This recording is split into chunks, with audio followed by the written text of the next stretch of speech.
Hello, everybody. My name is Harry Rice. We are live. Hello, everybody. How is it going? Again, my name is Harry Rice. I apologize. We are live. We're back talking about the Montreal Canadiens, and tonight, rather, I should say, the Montreal Canadiens played again. They ended up playing and beating the Ottawa Senators. There was a final score of 4-3 in regulation. Very solid game for both teams. I thought it was incredibly fun.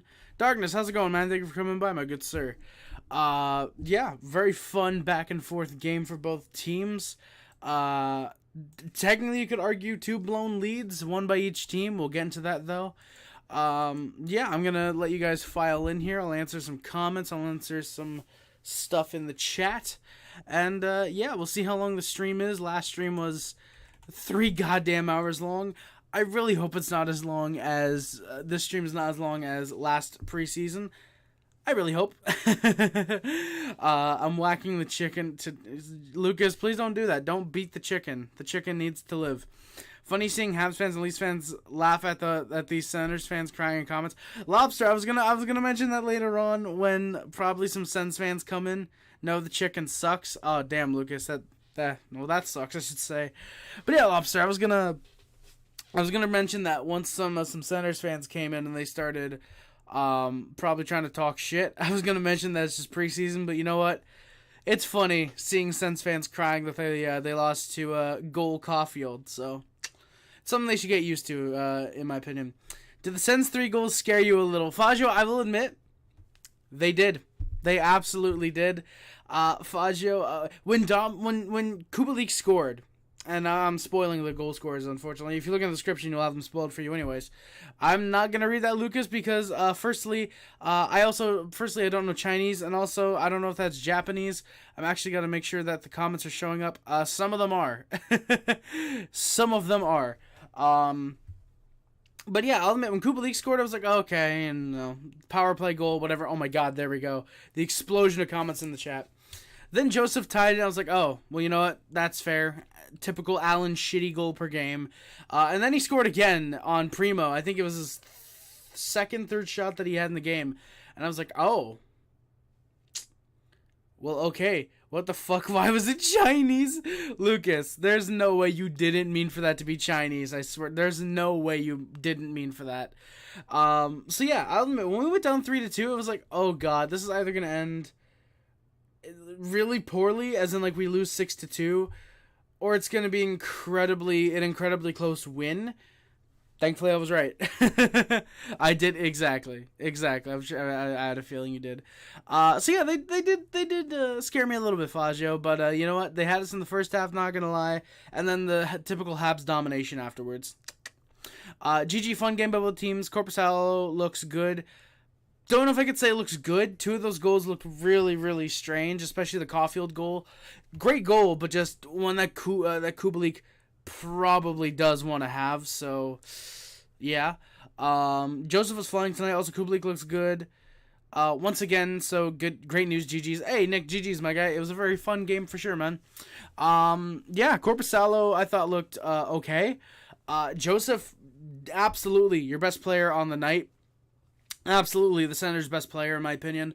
Not just for the 2 goals, playing pretty okay. Playing pretty good defensively, actually. There were a couple shot opportunities for the Canadiens that he blocked. Very good with the stick overall. I think he drew 1 or 2 penalties as well. Joseph played very well. Kubalik looked half decent as well. I'm pretty confident that if they had gotten him the puck in that final minute, that he probably could have tied the game up. Just unfortunately for them, they weren't able to. So, yeah. Alex Mason, also fun fact, the Habs bottom 6 was entirely AHLers. Actually, that's not entirely true. Emil Heineman was there, and he might make the NHL lineup. I'm looking at it right now. I'm looking as if I somehow didn't have the lines pulled up. I'm looking at them now. Yeah, no, our entire bottom 6. Funny enough, the third line that we iced, which I'll tell you guys about that in a few minutes. The entire third line could end up being a line in the NHL because of how good they could end up looking. But yeah, no, the bottom 6 is very likely AHLers. The 2 bottom pairs were AHLers, And it was our backup and our fourth string who actually looked pretty good tonight. We'll get into that though soon. The yearly Sens tradition. We are a playoff team this year. We'll turn it around and they go 500 or slightly below 500. It's like we were 4 games out of a playoff spot. Like, no, just you were 12 points out, brother. You lost like 18 games in overtime. Joseph played really well today. Can you tell us your thoughts about this player, Lucas? I just did. I think he's a pretty good player. I think it's kind of goddamn funny that the Senators want to get rid of him, or at least wanted to. I don't know if there's opinions have changed because of one preseason game. But yeah, I think Joseph played a very, very solid game for the Senators. I think he honestly could end up being a really solid middle six option for them. Good third liner, can play second line minutes if he needs to. The contract is a little bit of a yikes if you ask me, but overall, I like Joseph. Good middle six guy. He's from Montreal, so I can't, even though he plays for Ottawa, I can't be like, oh, I hate him. No, he's from Montreal, so it's like, he's okay. That's like the lowest opinion I can have of a player from Montreal is like, he's okay. But yeah, Joseph, if he does get traded, best of luck to him. I hope he plays pretty well. Sens want to get rid of Joseph. That is true apple pie, and they probably still do. They're probably thinking, oh shit, his value went up from a third to a second. Let's deal him. You in to report? Oh, goddamn, we got some beef in the chat. Let's go, boys. He does talk like an NPC. Aye, babe. Sons, how's it going, man? Thank you for coming by, my good sir. Brady Keeper is elite. Very true, Lucas. I will agree with you on that. Brady Keeper is definitely elite. Slav looks good, honestly. He might break out the season. Not a hot take. He's gonna get, dude. If he gets 68 points this year, I will be shoving it in everybody's face in like the best way possible. Like, yo, remember when you said Slafkovsky was gonna bust? Yeah, 68 points. Like, I'm gonna be like so happy if somehow Slafkovsky has 68 points. I think like a 30-40 point year, like he shows big potential. He does take a next step compared to what he did last year. But I do think we're going to see a right step forward. If he gets 68 points, that's definitely like a big step. But I'm expecting probably about 30-40 points from Juraj Slafkovsky this year. Slav, Doc, and Harvey Pinard line is unbelievable. Apple pie, yeah, I actually like that line tonight. I thought they played pretty well. We're going to get into lines in a couple of minutes when I'm eventually caught up with your comments, boys. But yeah, Slav, Doc, and Harvey Pinard was definitely a pretty good line tonight. For me, probably our second best lineup just behind the first line. Big shocker. But still played pretty good. I would not mind seeing that as a second, maybe third line in the regular season. And I do think we'll probably try that out. I know we did want to have Doc at center. The issue is if we do want Suzuki, Doc, and Newhook all playing center, Newhook or Doc are going to be... they're going to be, one of them has to be stuck on the third line. So unless we play Doc, say, on the right wing top line, or Newhook goes to the left wing, if we want to play all three at center, we really, really can't, unless we're giving each line like 18 minutes each, which gives the fourth line like 7 minutes, something like that. Don't ask me to do proper math. But yeah, overall second line played pretty good. I don't know what was going on, but yeah. Yeah, exactly. Joseph is just meh. God damn it, Lucas, I see what you did there. I hate you. If Slav gets 68 points, I'll willingly commit a felony. YouTube, that is not me saying that. That is a comment I was reading. Do not report me, please, YouTube. Correction, our last preseason game was October 2nd against, ironically, the Sens. Is it really? Is our last preseason game October 2nd against the Sens, really? Then fucking do. Oh. What will you shove in everybody's face? My dick. Where the fuck are you, James? That is very true, NZA. I don't know where James Toop is. He's probably jerking off for Connor Timmins right now. Did he get a hat trick, by the way, boys? I know he apparently had a 2-goal, 4-point night last time I was given an update. We got a Barzal preseason goal, so just a little bit of bust. Well, Sons, we got a Caufield goal. Spoiler. We got a Caufield goal tonight for me, so, So yeah, we got a big bust. I had to clean the room up a good bit. Remember that comment coming from a Sens fan? Oh, Nick, I absolutely will, man. I will absolutely remember that comment for sure, man. I'd be very, very happy about that. Shut up, NZA smut. I love you. Fuck. Shut up, NZA smut. I love you. I love that. Caufield, Suzuki, Monahan is a good line, but Monahan is a center. Well, Lucas, here's the thing. Monahan can play all three forward positions. I believe he was drafted as a center. Kind of transitioned to the left wing, and he did look. He didn't look out of place on the right wing tonight. Like, I know it's against a bunch of AHLers and like the top line for the Senators, which is mostly NHLers. I can't really consider their second line NHLers because it's really just Ridley Gregg, basically. But yeah, for me, oh god, Lucas is typing fucking foreign stuff that I can't read in the chat. Oh god, I love this and I hate that. But but yeah, I thought Monahan actually didn't look out of place on that fourth line. Jesus, on that right wing. I would try him there a couple times. I would try him there for the rest of preseason at least. Unless you really want to try and develop chemistry between Caufield, Suzuki with Doc, keep that going. We'll see though. We will see. Suzuki, yes, Suzuki, of course. We didn't play tonight. Aw, damn, Darkness.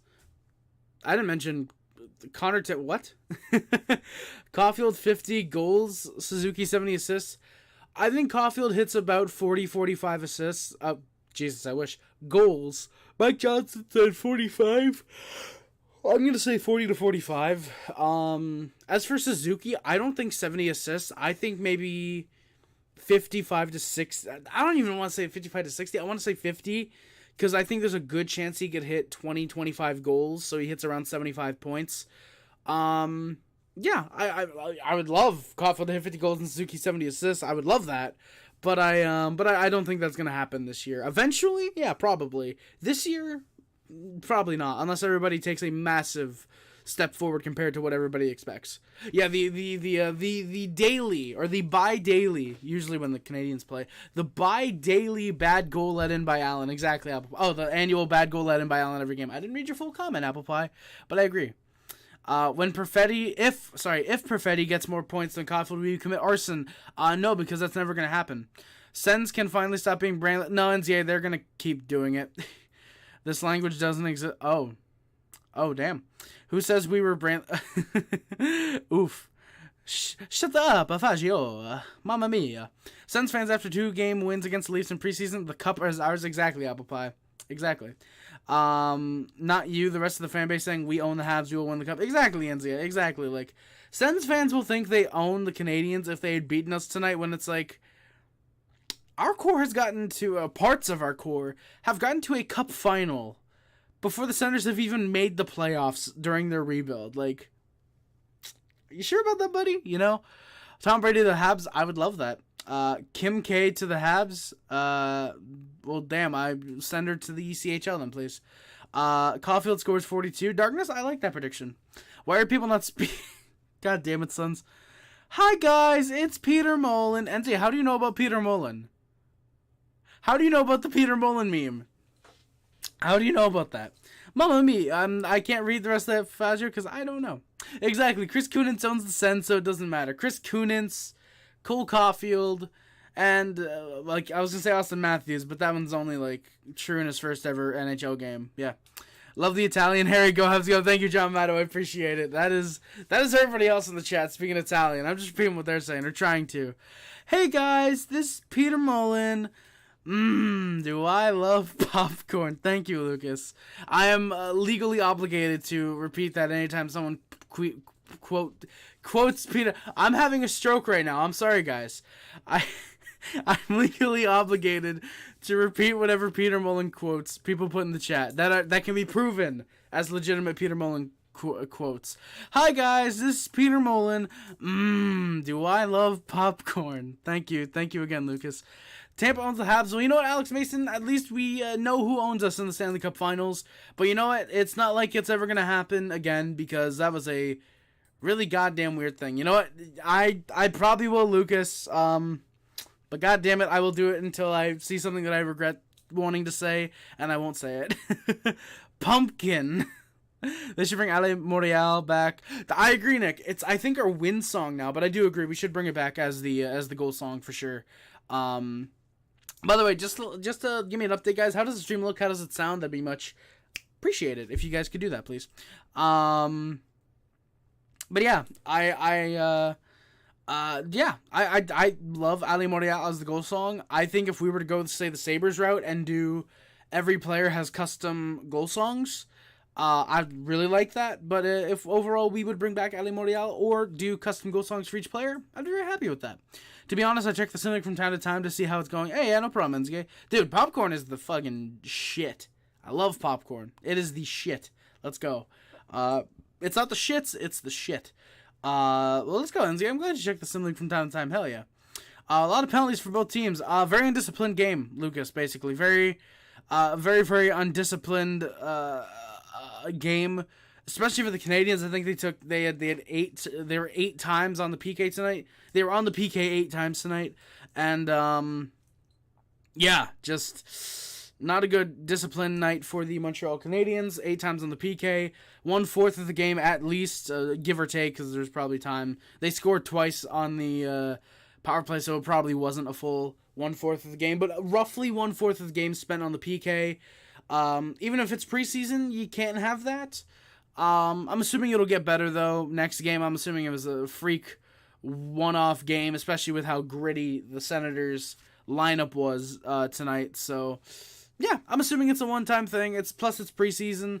As long as they get that sorted out by the regular season, I'm not going to sit here and complain about every single little call that, oh, you could have prevented this by doing this, blah, blah, blah. I'm not gonna get into that right now. That's more for if it's still happening in the regular season and fairly often, then yeah, I'll probably start talking about that. Hey, let's go. Darkness had popcorn earlier today. Let's go, baby. Let's go. Who's your starter, Allen or Montembeault? Montembeault, 100% in my opinion. Even though Allen owned, or Montembeault had that goal, that second goal allowed in the first preseason game, and I just realized I was going to shave today, but I didn't. I just realized that. I just realized that. Shit. Next stream, maybe I'll have shaved. Maybe. But yeah, Montembeault, even though he allowed that second goal last game, I think both goals tonight, Allen definitely could have had or could have prevented. We'll get to those, obviously. But yeah, I wouldn't be surprised if Montembeault is the starter to start the year. Maybe Allen takes over some starts if he has a hot streak, because usually Allen as a backup does play better. So hoping that Montembeault's a starter plays better than he was last year, and Allen also has a good rebound and is able to play well enough to is good enough to goddamn, what am I trying to say? It's good enough to play like how he played when he was in St. Louis and playing as a backup and looked like he could be a starter. That's what I want to say. There we go. Oh my god, I'm going off like 7 hours of sleep last night, by the way, boys. So, not necessarily, sleep deprived, just I get an hour less of sleep than usual, and I'm fucking all over the place. I'm sorry, boys. Oh my god, Cole Caufield scored. My dad sends owner weary. Thank you, Oakley. Oakley! How's it going, my good sir? Thank you for coming by. Harry, do you support felonies? No. I can't say I do. Sons, NZA did not speak Lars Ulrich. He spoke German. Oh, I can't read that. I can't read any of the French that's in the chat. God damn it. Proof or it's fake. I won't do that, sons. I won't do that. I think the 2 Joseph goals were able to be stopped. However, I need to replay to fact check that. Well, Oakley, if he had scored the third one, god damn, that would have changed the course of the game for sure.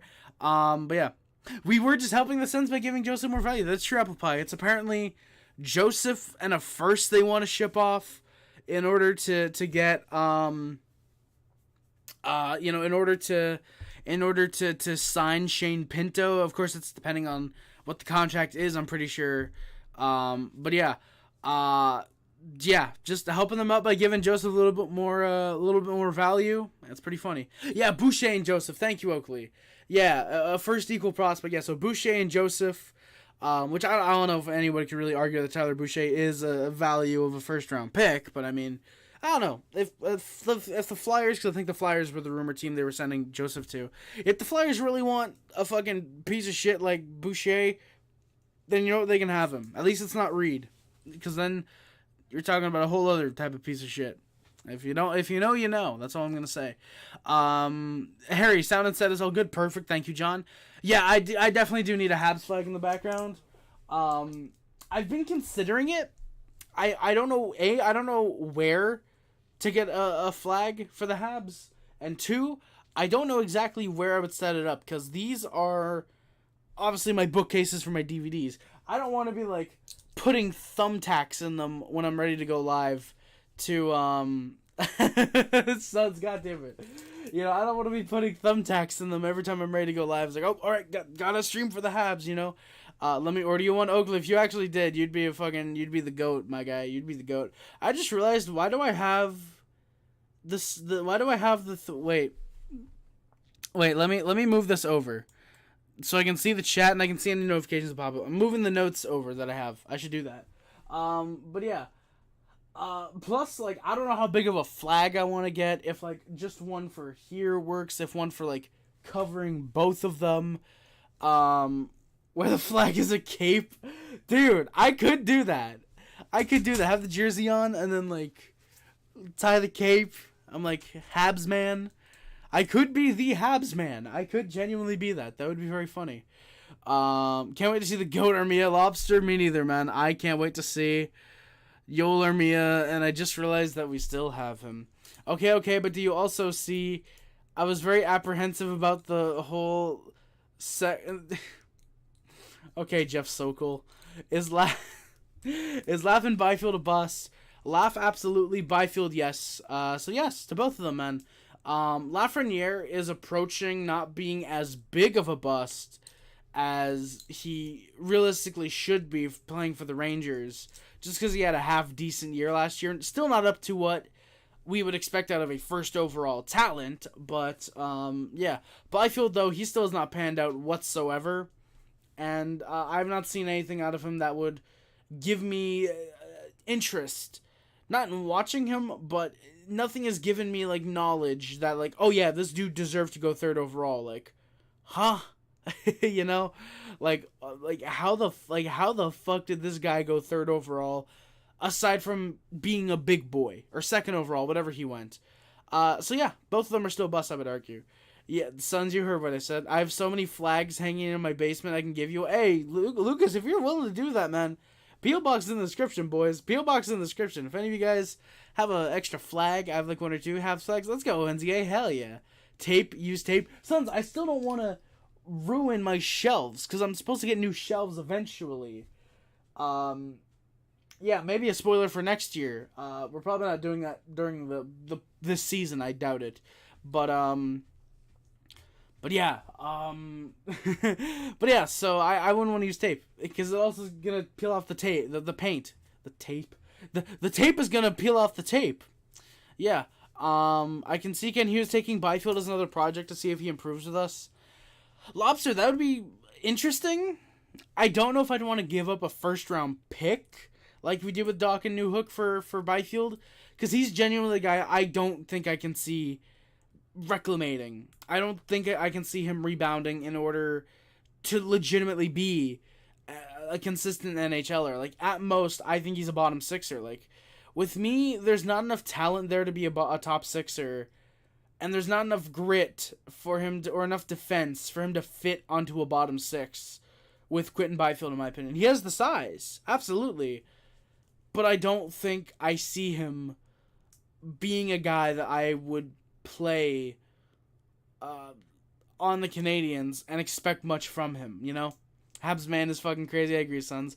I heard about that NCA. I didn't see the clip, but I did hear about that. Apparently Armia shoved Doc, and Doc took a bit to get up. So yeah, what's up, baby? Hey, Zachary Hookahoo. Thank you for coming by, my good sir. Love the name. Thank you. Oh yeah, Sons, don't tell Raybro Byfield is busting. He's gonna come in and he's gonna start raging at me. Like I care. He'll pull the race card, dude. Probably. He'll probably pull the race card. The race card? I was going to say race car. He'll pull the race car on me. No, he'll pull the race card, ignoring the fact that I call Alexis Lafreniere a bust, and I own fucking cards of Alexis Lafreniere. like, okay, sure. Byfield at 82 points, 45 games at Coast. Well, Zachary, again, which league was he in? Which league was he in? Because it would sort of make sense depending on which of the 3 CHL teams he was on. I almost burnt my flags. Got 3 IELTS flags. Nice, boys. Whew. He'd be a great third liner with huge roles on special teams. I mean, Zach, maybe. Again, it depends how good his defense can be. Because with the Canadiens, especially how much depth they have, for me, I can't see the Montreal Canadiens. I can't see the Canadiens wanting to use Quinton Byfield on the power play with how much depth we have already. I couldn't see that. You'd pay a second for him at least. A second potentially, but it would have to be like a draft day deal. If there's like nobody that we really like and the closest guy is a guy we know we can get in the third, for example, then yeah, trade a second round pick. But if it's like, oh yeah, there's still like some really good players available, I would rather pick one of those guys and have them not develop over taking that chance with Quinton Byfield. I know that's weird to say considering we literally have taken the risks with Doc and Newhook giving up first round picks. But still, I'm not a fan of Quinton Byfield personally. I'm not a big fan of Quinton Byfield. Armia's trying to injure someone who has a spot. That is true. Armia, cunt moment. I agree, sons. Armia shoved Doc. Doc was pissed at the ref. That's awesome, Lucas. You know what? That's kind of funny, actually. Hey everyone, what's the Habs? That's me, Michael.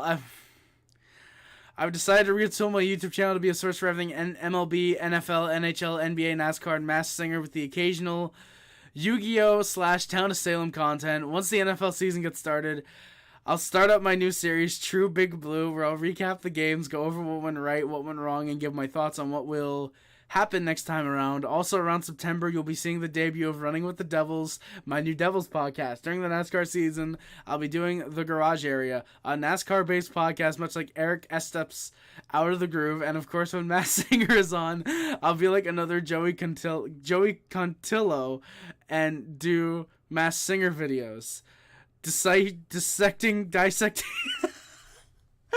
I can't read, apparently. Dissecting clues, going over Joey's pitch correct audio, recapping episodes, and making guesses. Thank you, guys. Yeah, sons, what's the haps, my guy? Okay, Byfield's in the OHL. Then yeah, that is understandable. It's just he clearly hasn't been able to get it together then in the NHL. That sucks.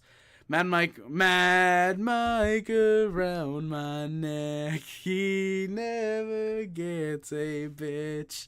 Thank you, sons. I appreciate it. We do need a True Big Blue about 40-0. I agree. All right, boys. So 27 minutes in. You know, it's better than an hour. Pitch correct audio recap. Oh, I just read that. Thank you. You know, it's gonna be funny eventually when we start getting more people to donate and someone uses the fucking "Hey guys, what's the haps?" in their donation message. That's gonna be funny. Man, Mike is so soft. I low key feel bad for Darkness. Why do you say he's really soft? Push it to 3. No, sons. We're not pushing the stream to 3 hours. We're not doing that. We're not doing that. Another LA Kings prospect who fucking sucks is Alex Turcotte. Dude, kind of. Dude, we even got the Sens fan to start putting it in there. Alex, thank you. You're the fucking GOAT, my guy. 3 hours, yes, Oakley. I really don't want us to hit 3 hours. Oh God, hey everyone, I fucking stop pushing the chat. Dude gets pissed because y'all make fun. Well, I mean, to be fair, Darkness, yeah. Nobody talk about movies, The stream will never end. That is, you know what? That's true, sons. The stream will never end if we start talking about movies. But Fazio, yeah, Alex Turcotte. I don't know what the hell happened to that guy. Hello, Panther fans. Say hello to Roberto and Brady. I agree. Alex Turcotte. Yeah, Turcotte was picked, what, like 6th overall? 5th overall? Something like that? I'm looking up his Hockey DB. 5th overall in 2019. This dude has played 12 games in the NHL with 0 points. Just a reminder, boys, this guy was picked ahead of Mo Seider, Dylan Cousins, Trevor Zegras, I forget which one it is now, Matt Boldy, Spencer Knight, and Cole Caufield. Peyton Krebs, even, if you want to go that far. Oof. However, of course, the biggest bust in the draft so far is probably Philip Broberg, if you ask me. Probably has to be Philip Broberg. Let's talk about movies. Please no. Ryan Reynolds is in the best movies in the world. No, he's not.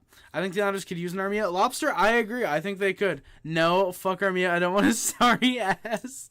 Harry, quick top 100 movies. Number 100 has to be the one. No, I'm not doing a top 100. You guys ain't getting that for free. You guys gotta wait till fucking December. You guys gotta wait till Christmas Day, motherfuckers. Some players do not benefit from being thrown to the NHL. That is true, Zachary, and I don't think Byfield is one of those at all. Newhook, they've taken their time with, but he still has just he is not developed. Again, just 12 NHL games. It's not developed for him. He doesn't even have a single point. Top 1 movie, I can't give you guys that either. I couldn't give you guys that. I can give you some good movies, but I couldn't give you guys my favorite movies of all time. That's gonna be. I don't want to spoil that video. Wouldn't even have a first rounder in 19. Oof, darkness. That is a big rip for the Blues. Lou is willing to give up Barzal in the first for Armia. I mean, Lobster, if that does happen, it is old man Lou after all. The worst GM in the league. Sorry. Third worst GM in the league behind Pierre Dorion and whoever the Anaheim Ducks have. Because how the fuck is Trevor Zegras not signed yet? We also won the cup, and you know what? That is true, Darkness. You guys did win the cup. Now what? You somehow gave up like a generational talent. I mean, you kind of did. You gave up fucking Tage Thompson. You gave up Ryan Johnson in the Tage Thompson trade. So you gave up Tage Thompson and Ryan Johnson. That's kind of funny.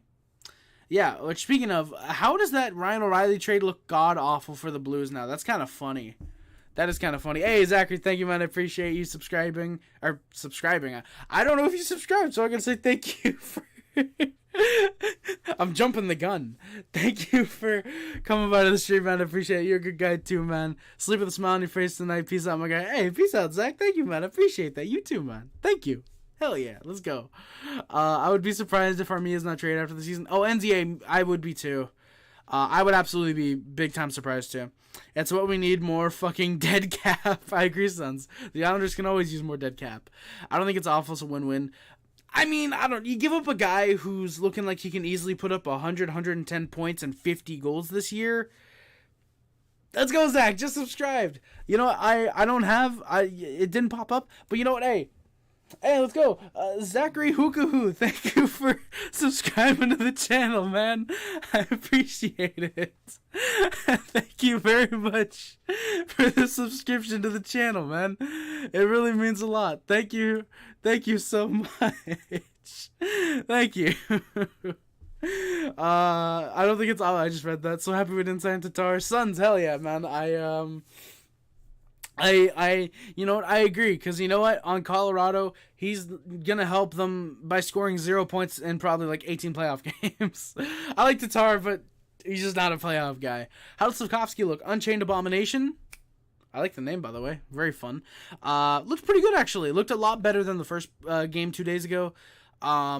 Looked very, very fluent out there. Looked a little bit more confident. He did score a goal, like I believe it was NZA said. Yeah, NZA said. Looked pretty solid, I think. Zach just subscribed. Thank you. Everybody, yep, Whack Wubble you. Thank you, guys. If Anaheim doesn't want... You know what? That's true, Apple Pipes. If Anaheim doesn't want Trevor Zegras, I mean, we'll take him on. We'll give you guys, like... I don't know, Philip Mazar in a 3rd-round pick. I don't know. We'll give you something like that. I don't care that we lost. How was Corpy? He was actually pretty solid, Luca. For some reason, I thought you went to the game, but no, I think you went to the other thing we were talking about in Discord the other day. Looked pretty good. There were a couple saves that were really, really solid. Made some really good glove saves. Despite getting injured, looked like getting injured. He stayed in the game. He stayed in the whole game. But he looked pretty solid. I liked... Corpy tonight. He actually played pretty well. Could have definitely stolen the game from us, but lucky for us he didn't. And yeah. Hey, Carson Smith, how's it going, my good sir? Thank you for coming by. Thank you. Are you gonna pay more than $4 million? We probably will, Oakley. Yeah, we wouldn't be willing to give him $8 million because nobody gets more than the captain, but we'd be willing. Known fact: Harry would rather have a future 100-point player instead of a cup in the fucking console. Well, Darkness, I would rather have 4 cups than 1 cup in Conn Smythe. I'd rather have 4 cups, which is what Buffalo will probably have in the next 12 years with Tage Thompson. I'm calling it now. Shoot him a shot. Tatar come playoff time becomes a permanent taxi squad captain. That is true, Sons. Hey, it's 2023. There ain't no goddamn taxi squads anymore. He gets sent down during the playoffs. Anaheim is too cheap. That is true, apple pie. Throwback to the time where Elliot was so pissed at not winning lottery for laugh that they picked his wish clone in the 3rd round. Oh, yeah, they did do that, Faggio. I forgot about that. Oh, my God, Oakley, Jesus. Fucking cheap-ass Ducks, fucking hell. Corpy was great, to say the least. That is true, Oakley. He was pretty good. Hey, Carson Smith, how's it going, man? I'm doing quite good. Thank you for coming by, my good sir. Bro, give us our meal. I love that guy. Islanders fan. Hey, thank you for coming by, man. Islanders fan. We'll gladly give you Yoel Armia. Throw us like a 2nd-round pick. We'll give you Yoel Armia. Ross Johnson's legit the definition of the taxi squad, bro. Never plays. I mean, I don't know, especially with how he fought against the Rangers last game. Probably not. I'm not going to read that. Do you think Lafreniere... I was going to read that as Laferriere. Do you think Lafreniere was overrated to begin with? Yes, Wolverine. Absolutely. He played in the QMJHL. And the fact that Joshua Waugh, who put up the same amount of points as Alexis Lafreniere in the same amount of games, I think less games actually, and he was picked in the 5th round...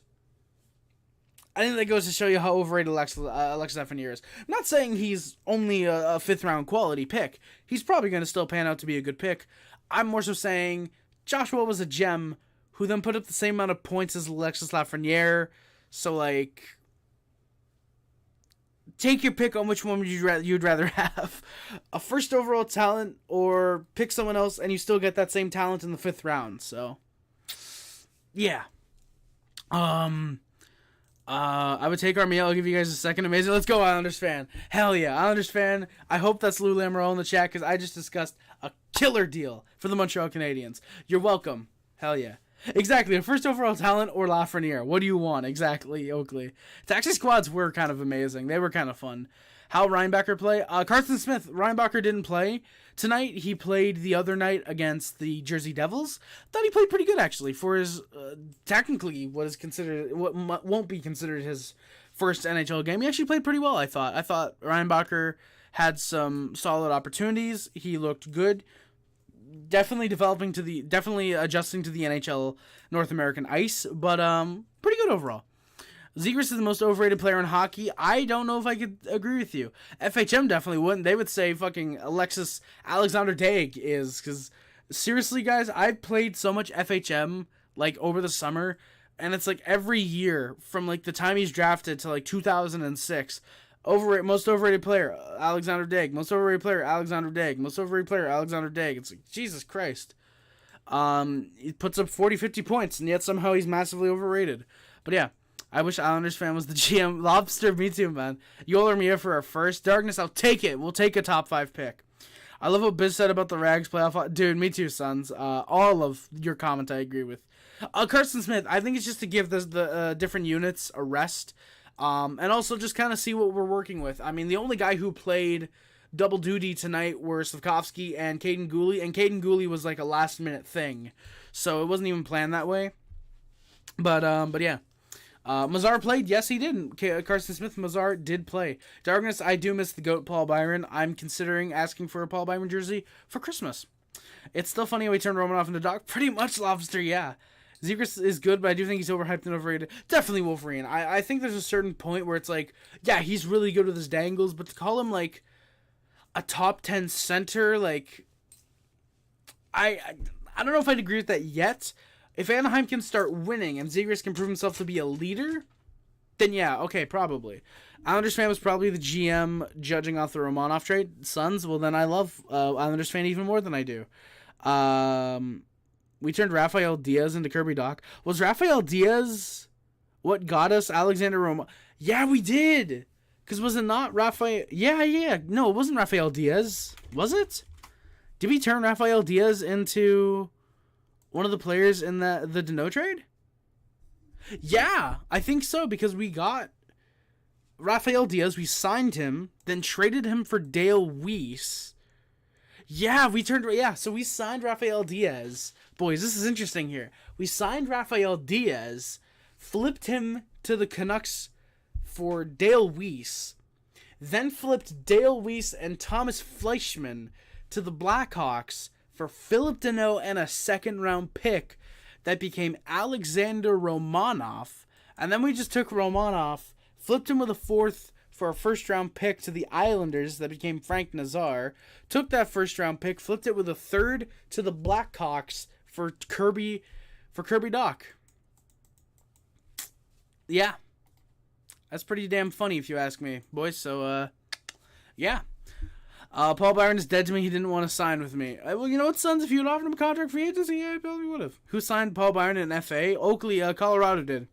Habs shouldn't have traded. I think they should have Carson Smith. Absolutely. I think we absolutely should have, man. I think that trading Romanov to get Kirby Dach was a really good trade. I liked Romanov. I thought he looked like he had potential, but for me, I just think getting a guy who was picked third overall, and all you do is trade a guy who was of second round quality, a third rounder and a first rounder, to get that third overall player.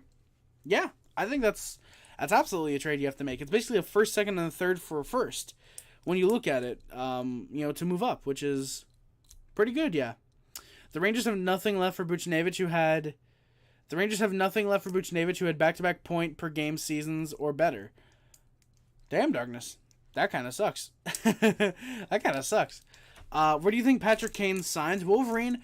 The rumor right now is that Buffalo is in heavy contention. He's in heavy contention for signing with Buffalo. Buffalo was heavily in on Patrick Kane. I don't know if he goes anywhere else. It feels like all signs are pointing to the Buffalo Sabres eventually signing him. We'll see, though. We'll see what happens. I do think Buffalo does sign him, though. I agree. Fuck Romanov. All he does is hit people. Nothing else. No defensive ability whatsoever. Well, Sons, what do you expect from a guy who is projected to be a third-line defenseman? I feel like Lou would take Jordan Harris for a first-round pick. We have too many left D. I'd do it. Lobster, I would too. Presumably next year, though. Or whenever Lane Hudson is ready to come up, then you can probably do Jordan Harris for a first. I need to make you a trade with the Avs now. Blackhawk. Oh, did you say Blackhawks instead of Blackhawks? What Oakley said. The Sim League was fun. Low-key miss it. Hell yeah, Darkness. I did like Romanov, Sons. I did like Romanov, but yeah, looking back, I think you know my opinion on him. Yes, I do, Sons. I do know that you think Romanov is the second coming of Scott Mayfield, basically. As much as I miss Romanov, I'm glad we traded him to get Dach. Exactly, NZA. I think, Buffalo probably. Detroit getting talent. That's funny, Darkness. That's pretty funny, though. Alright, so the opening lines of the Canadiens, 42 minutes in. The opening lines for the Canadiens were Caufield, Suzuki, Monahan. Sorry. Okay. Caufield, Suzuki, Monahan, Harvey Pinard, Dach, Slafkovsky, Anderson, Mazar, Heineman, and Bork, Gignac, Davidson. Detroit with Patrick Kane is still garbage. Exactly, Lobster. Arguably even more so. I don't think Kane retires Carson Smith. The talk is that Kane does want to come back to the NHL. He's just hurt right now, and yeah, I think he does want to come back eventually. Darkness, Montreal getting talent. It's funny. Who's been to the Cup final more recently? Who's choked a first-round playoff exit more recently? Not Matheson, Savard. Matheson was expected to play. However, he was held out. We don't know if it's for injuries or what, but Gooley would actually end up playing his second game, as well as Slafkovsky. Those are the only two guys who played their second preseason game tonight. Gooley was with Savard. William Trudeau with Jonathan Kovacevic, and Norlinder Keeper were on the bottom pair. Jake Allen gets started out for the Canadiens. Caden Primo backs him up, assumingly and correctly, as I assumed, getting the second half of the game, or roughly second half of the game. Blues choked in round 2, not round 1. Oh, well, still, who choked a playoff exit more recently? That's what I should have said. Who choked a playoff exit more recently? Yzerman doesn't have a plan. That's very true, Sons. Yzerman's made the scariest decor in NHL history. Lobster, I don't know if you can say that. With Caden Gooley, David Reinbacher, Emil Heineman. Emil Heineman is going to transition to the blue line. Caden Gooley, David Reinbacher, Lane Hudson, potentially Jordan Harris, Arbor Jacki, Justin Barron, and there's probably one other I'm forgetting right now. Logan Mailloux. When you have 7 NHL top 4D, okay, 6, Jacki is probably more of a bottom pair guy, but you have 6 top 4D, and you'll have to trade at least one of them because of how good your future core looks. That's probably better. Reminder to Bruins fans that you could have had Matt Barzal, Kyle Connor, Thomas Chabot, Joel Eriksson, Brock Besser, Travis Konechny, and Sebastian Aho over Jakob. Well, to be fair, Fajo, they could have only had 3 of those players. And I'm assuming they probably would have went Matt Barzal, Thomas Chabot, and I believe Travis Konechny was, I think, the consensus. Also, to be fair, Fazio, the Winnipeg Jets in the first round probably also passed on Sebastian Aho, as did every other team that had a pick until the second round. Carolina, I think it was 38th overall, so 36, something like that, they took him. So every team in the league passed on him until Carolina took him. So, I mean, yeah. Imagine not knowing who Yzerman is. Exactly, NCA. In 22, I just read that. Some league is goated, especially with me not there, in my opinion. Well, I mean, I don't know, Darkness, if you want to come back, you can, my guy. I was being sarcastic with him. Oh, Lobster, I thought you were talking about, like, their future decor. I thought you were talking about that. But yes, indeed, with Hall and Sherratt, they absolutely do have the best decor in the NHL. I couldn't agree more with you. I don't know if I can say Logan Mayhew was a bad pick, Carson Smith. I think getting a second pair power play specialist, a guy who could probably score 10 to 15 goals a year, 40, 50 points in his prime, having on the second pair is incredibly useful. And I think Logan Mayhew is going to be...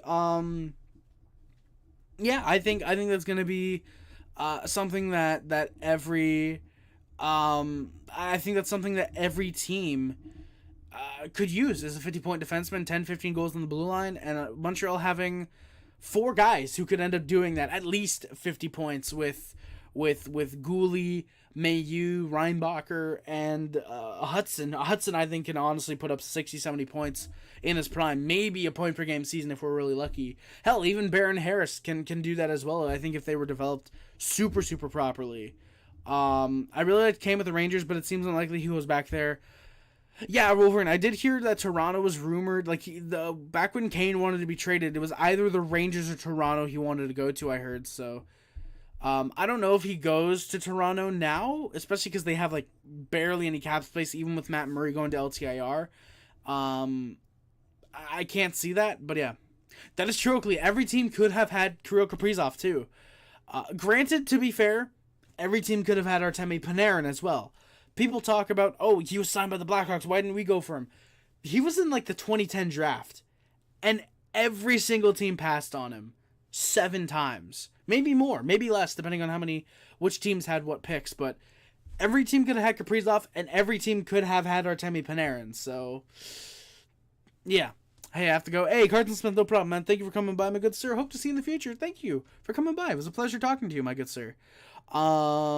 Wait, shit. Now I get that, however, we gave the pick. Oh, Oakley, I see what you're talking about now. Okay, the Senators gave that pick. Oof, that sucks. Carson Smith, thank you for coming by, man. See you. See you in the future. I'll wait till there's a slot open. Darkness, there's like 5 slots open right now. There's like 5, 6 teams that need GMs. Yeah, exactly. Like Fazio said, yeah, there's like 6 slots open right now.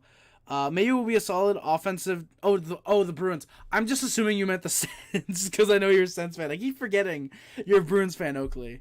Hey, Carson Smith. Carson Smith. Thank you for the subscription, my friend.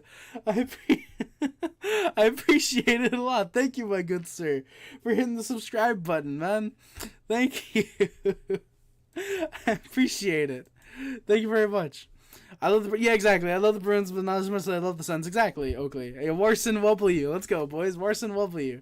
Thank you guys for subscribing. If you have it, guys, whether if there's anyone here that wants to subscribe, if you guys have it to where, like, make subscriptions public or something like that, when you subscribe, you will get a Better Call Saul thing. I show my friend. Thank you, Carson. I appreciate that, man. Hopefully your friend likes the content as much as you do if you subscribe. Thank you, man. Yeah, Warson with. Thank you, man. Warson W. Thank you, Carson. Appreciate it, my good sir. They misspelling my name. No, Carson, it's a thing. Like it's a good thing when we replace like the first letters of a name with W. That's like, oh yeah, that's a cool thing. Thank you for doing that. Like that means like oh, that's a W. You know, it's basically like something like that. Darkness. We are in 1819. We're in like right at the tail end of Wave 2 free agency. Yeah, Carson. So it's like they're thanking you in a way for subscribing. Maybe will be a solid offensive defenseman. Just need apple pie. That's probably where Goulet comes in then, because Mayhew is a right-handed D or a right side D. Goulet's on the left side. It's like the same we're gonna do with Hudson and Reinbacher, just opposite sides for Goulet and Mayhew. So yeah, I definitely think he's gonna be a very, very solid offensive D for sure. And I think Goulet being a great two-way guy is definitely going to complement him a lot. You know, it's almost like how Subban and Markov like really complement each other with Subban's offense and Markov's two-way game. I think it's going to be very, very solid. I think Reinbacher and Hudson might end up being a much more comparable to those two, but I think Gouli and Mayu will end up being like it's similar to like that. Like that's the best comparable. I think you could say using the Canadiens. There's probably other teams that have had an OD with a DD, if you will. To use an NHL video game term. Any decor Scott Mayfield is as lethal to someone as smoking 90 cigarettes a day is to your lungs. I agree, Sons. I agree with you, my guy. The Coyle trade, that's... Oof. See you, Carson. I just saw the comment, by the way. Thank you for coming by, Carson. See you, man. Every team also could... That is true, Falaggio. Actually, Nashville did draft Jimmy Vesey. He just went to free agency. I love the... I just read that. And the shitty city of Ottawa. I agree, Oakley. How to piss off HTH 101. Logan, maybe you future cup champion? Dude, he probably will be, man. Dude, and I guarantee the day... By the way, did any of you guys happen to catch HTH's stream today? I caught, like, the tail end, like, the final 2 minutes. And when I went into the stream... so you guys know how I had the joke Wi-Fi fund to get better Wi-Fi before we ended up getting this fiber optic here? Anybody want to take a guess on what John's doing on his stream now? Anybody want to take a guess? What year y'all in? Yeah, I just replied. 1819 is the year we're in. We're going into 1819. Darkness, yeah. Yeah, like Fagio said, yeah, we're going into 1819, so it's the tail end of the 2018 offseason, I should say then. Yeah. Larry Lice for real. Thank you, Sons. I appreciate it. Logan me again in the game. Dude, apple pie, if that were to happen, my guy. Whew. Wolverine, hot take hockey. That's who we're talking about. It's a hot take hockey. Yep. Oakley's got it. Sons has got it. The hashtag HTH Wi-Fi fund. That's kind of funny. Just think about it, boys. This summer, or like for the past, 2-3 years, we've had the Get Harry Better Wi-Fi. That's a joke. And now John does it because one stream out of like the 100 he's done in the past year, he's sorry, I'm giving him too much credit. 1 out of the past 5 he's done in the past year. I think it's kind of funny. Yeah, I used to watch him Wolverine. Yeah, man. I don't think this is a joke. Oakley media. I don't think this is a joke, Oakley. What are you talking about? Yeah, lot Lake Locky. Thank you guys in the comments. I appreciate that. Or in the chat section, I should say. Realistically, does Hudson have elite potential? Speaking of the EA terms, I thank you, Faggio. I appreciate that. Also, Apple Pie, yes, indeed. He will be getting the Game 7 winning goal, probably in overtime against the Leafs first round. But realistically, does Hudson have elite potential even if it's low elite?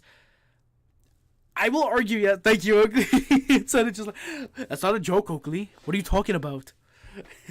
Thank you, Oakley. Faggio, yeah, I would say he does. I think, I was going to say comparable to Cale Makar, but no, because he's like a medium elite now, I think, I'm pretty sure. But for me, the way I see it is if Hudson's able to do very similar things to what Cale Makar was doing in college, like the year Cale Makar came over, is what Lane Hudson did last year, I believe, if I remember correctly. I'm not saying Lane Hudson could come over this year. No, I genuinely think spending that extra year in college is going to help him more than anything. But I think that with Hudson, I would honestly give him medium elite. There's been serious talks already that if Hudson is like 5'10", 5'11", when the draft happens, he's in consideration for top 5, top 10. Like, that's how good Lane Hudson has been. And so the fact that we got him in the second round, because he was 5'6", I think, and now 5'8", 5'9", because he's growing, I would arguably say that Hudson could have, honestly, medium elite, maybe even high elite potential. I think high elite is very, like borderline, like, okay, come on, like, tone it down a little bit. But I think medium elite is very, very, very, very truthful to what Lane Hudson can provide an NHL team. It's, of course, all about adapting to the NHL, though, but I would give him medium elite potential, of course. Where does bro live? Sons, I don't know exactly where he lives, but I know he's in Ontario, so he doesn't have dog shit Wi-Fi by any stretch of the meaning. Oakley, I'm glad that it's... I'm dead, let's go, Oakley. He called me out on one of his streams. Oh, fuck HTH that if he called out Wolverine. I can't see why anybody want to call out Wolverine. No, legitimately, fuck him if he did that. That sucks. Imagine how funny it'd be seeing... Dude, It would be genuinely hilarious, Lobster. Firstly, like, it'd be awesome to see Mayu get a game winner in any type of playoff situation. But doing it against the Leafs, knowing how much John hates Mayu for what he did, that's funny. John streams every time there's a new moon. Exactly, Sons. He streams, like, what, 3-4 times a year? Exactly. John still has me blocked on Twitter. Well, Sons, you have done something. You're associated with me. That's why you're still blocked. Good, we have Hudson. It helps after we didn't get Quinn Hughes. Lobster, that's true. That's very true. NCAA HCH isn't even overrated now. He's just oversubbed. Everybody knows what he is. And here's the thing. Calling him hot take hockey is complimenting him. He's Leaf take hockey. Because that's all he does now. That's all he does is just make Leafs videos. He doesn't even attempt to do other teams for the most part. All he ever really does is Leafs content. Like I get that the Leafs are his team, but I don't go around on my channel pretending to exclusively be I don't go around on my channel trying to be an NHL YouTuber. I am a Montreal Canadiens YouTuber and streamer. and the streamings is what I also do. So like it's funny to me that he doesn't just acknowledge, yeah, no, I am a Toronto Maple Leaf streamer. I'll do occasional NHL content. Like, if he admitted that would help him out so much more. Rebrand your channel to being Leafs centric, or just call your channel John Viveros. That probably has a better ring to it anyways, but it also means that I can call you out for copying me more. It's a win-win. But legitimately, like, that's one of my biggest complaints with John, is that he does pretend to be a hockey YouTuber when most of his videos are still, like, majority Leaf centric. Like, yeah, I don't know. It's just like come on. Like, it's kind of pathetic, if we're being honest. But the sports beard still follows me, Sons. I don't want to talk about the sports beard. I mean, he was biased like that from the start. That is true, Lobster. I was a fan of John's for like a year and a half. I'll admit that. There would be late nights where we'd spend in VC into like 7 in the morning. Wasted time kind of looking back now, but it was fun at the time. And so like I was a fan of his, and I would have considered myself a friend at the time. And then when all the shit went down with the server, and I found out the shit was going on, and I called out his server, and he took it personally, but it was like, this is like, my guy, come on. And then of course the diss track happened, and he never responded, and blah blah blah. Yeah. See, this is why I called him overrated. He only makes Leaf content. Once again, I don't think necessarily calling him overrated just because he makes Leaf content. It's the Leafs content that he makes is definitely what makes him overrated. Because he's no better than Gravita and I'm trying to think of the other one. The one that, like, not Steve Dangle, but there's another one I can't think of right now. It kind of like Lego Rocks, to relate him to a Habs YouTuber, a Habs and Canucks YouTuber. Very, very clickbaity content, very, oh my god, could this move happen? Like, very, very clickbaity, so for like, I don't fuck with that, really. I don't fuck with that. Like, if I'm gonna do something, like, if I'm going to make content on the Canadiens, like I did in the offseason, like, I didn't clickbait the John Gibson video. Will the Canadiens trade for John Gibson? What would the package be? I was just like, what would the Canadiens have to give up if they wanted John Gibson? That's what the video was about. That's what I titled it. I didn't go all caps, oh my god, Habs trading for John Gibson. I just did, if the Canadiens traded for John Gibson, what would it cost? Or like, would it work if the Canadiens traded for John Gibson? I think that was the title of the video, something like that. Yeah, it's just like, again, like I said, I don't fuck with that type of content, that type of video production. I don't respect it, really. I absolutely get why people do it, because clickbait works. Still, nowadays it does work, unfortunately.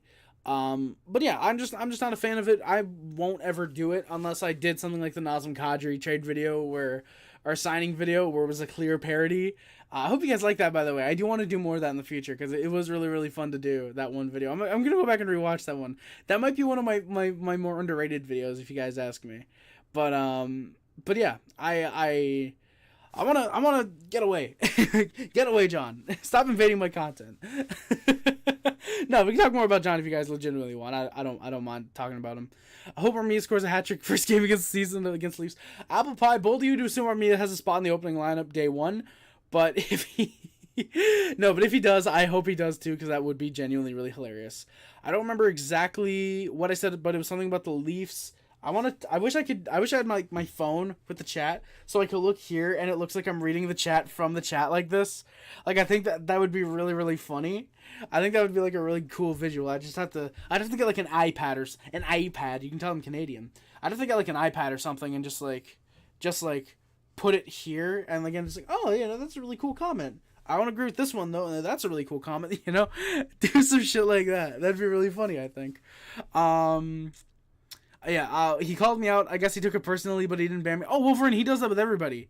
Absolutely. He will, if he reads something about the Leafs, especially in regards to other players, like players like Morgan Riley. Morgan Riley is John's favorite player on the Leafs right now.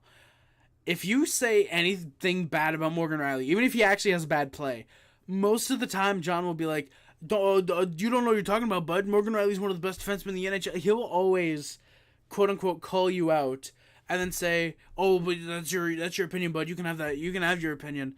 It's like, you just spent 5 minutes talking to me, trying to explain why Morgan Riley is not overrated and why that wasn't a bad play, buddy. Like, come on, like, I don't know. It's just, Jesus, it feels very bipolar-y. I don't even know if bipolar-y is a word, but you know what, now it is, because why not? I just fucking said it. I did see Caufield's rating in Chalfagio. I think an 87 could have worked, especially with his shot. I'm assuming his offense is up and his defense might be a bit down. I'm assuming defensive awareness is probably like around an 80, 81. But I'll be very surprised if his defense is pretty high and his shot is like an 85. I'll be very surprised if that's the case. They score! Logan Mailloux, game winner, series winner. The Montreal Canadiens have come back from 3-1 down to beat the Leafs and win the series off this great Mailloux shot. Thank you, Suds. I appreciate it, man.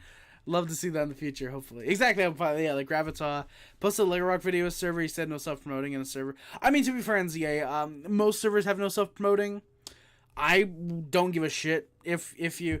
Wait, no self-promoting. Wait. Wait. I don't get that. Wait a minute. My favorite hockey YouTubers are... Oh, yeah, 2BC Productions is incredible. The Hockey Guy, absolutely incredible. I feel like I've watched a little bit of Top Shelf Hockey. I don't watch a lot of him, though. I'm definitely more of a 2BC Hockey Guy kind of guy myself. So, agree 2 of the 3. I'm going to say 3 of the 3 just because I got nothing to say against Top Shelf Hockey. I just haven't watched him too much. PTSD, yes, I'll admit he did nothing wrong. Let's go, Darkness. Oof. 2BC is the best. 2BC is the better job. Dude, Wolverine, he kind of is. Because think about it. They're both Leafs fans. They're both very reactionary. 2BC will at least admit when he's overreactionary, and he will give people credit when it's like, oh, that was a bad play, like Morgan Riley. Say they both really like Morgan Riley. Oh, Riley, why'd you do that? Come on, you gotta play better like that, It's like, come on. John is Oakley, where's the proof for that, my guy? Where's the proof for that? Because I can't say that without the risk of getting... I can't... This comment right here, I do not agree with right now. I don't agree with it unless there's substantial proof that the contrary is the correct opinion or the correct thing to be saying. I don't know what to say to not get me sued, so I'm just going to say no.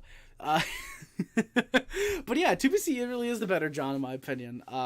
He's the good John, you could say, because there's no real... it's like John and anything above is immediately better. So yeah, 2BC reacting to the Habs run was, dude, it was apple pie. Absolutely, that was hilarious. Exactly, bro. One said, "Fuck the Habs too." Oh, stick top like the Habs. Woo, c'est la boo. He was so on that Habs bandwagon, and I loved it. It was so cool seeing 2BC become like an honorary Habs fan. It's funny too that it's so funny too because like we embraced him as well. Like, us who were Habs fans of his and fans of his channel were like, hey, you know what? He wants to be a Habs fan? Fuck it. Hey, come aboard, buddy. Come aboard. We were easily, like, we were just so, like, open to him. Logan Mayhew kissing the cup when enraged down to the point where he explodes of rage. Sons, that might be the best possible outcome. Oakley, yeah, of course, no problem, man. Just send it to me in DMs. Like, if you want to send it to me in stream, like, I won't. I'm assuming you did. Oh my, really, Oakley? I just saw what you put in DMs, and, I'm very happy that you would. I'm very happy that you would consider that. But yeah, if you want to send in DMs, like, during stream, like, I won't show it on stream. I won't, like, say, like, oh my god, he said this. I'll react to it if you guys, if you want, Oakley. Not if you guys want. If Oakley wants to send it, he can. If not, wait till off stream, Oakley. Completely fair, understandable. Don't worry about it, my guy. NZA's Lego Rocks 99 confirmed, agreed, apple pie. And then NZA, of course, with "ah shit, I've been exposed." God damn. Deletes his account, comes on as Lego Rocks. 62 minutes in a Harry live stream over any time in a Lon Lavero stream. Let's go, Oakley. Hell yeah. I mean, to be fair, that's not really much credit to me because I can do anything better than him, but you know what? Hey, I'll take it. 2BC is cool. Yes, he has sons. John wants to be 2BC. He does, sons. He really does. Oh yeah, Logan Mayhew kissing the cup would be my new profile picture for sure. Actually, I don't know. That might be my Twitter profile picture. My YouTube profile picture would easily go to Caufield kissing the cup. Absolutely. 2BC is also funny. That is true, Oakley. I read that. Thank you, man. Like I said, no problem. Like I said, no problem, man.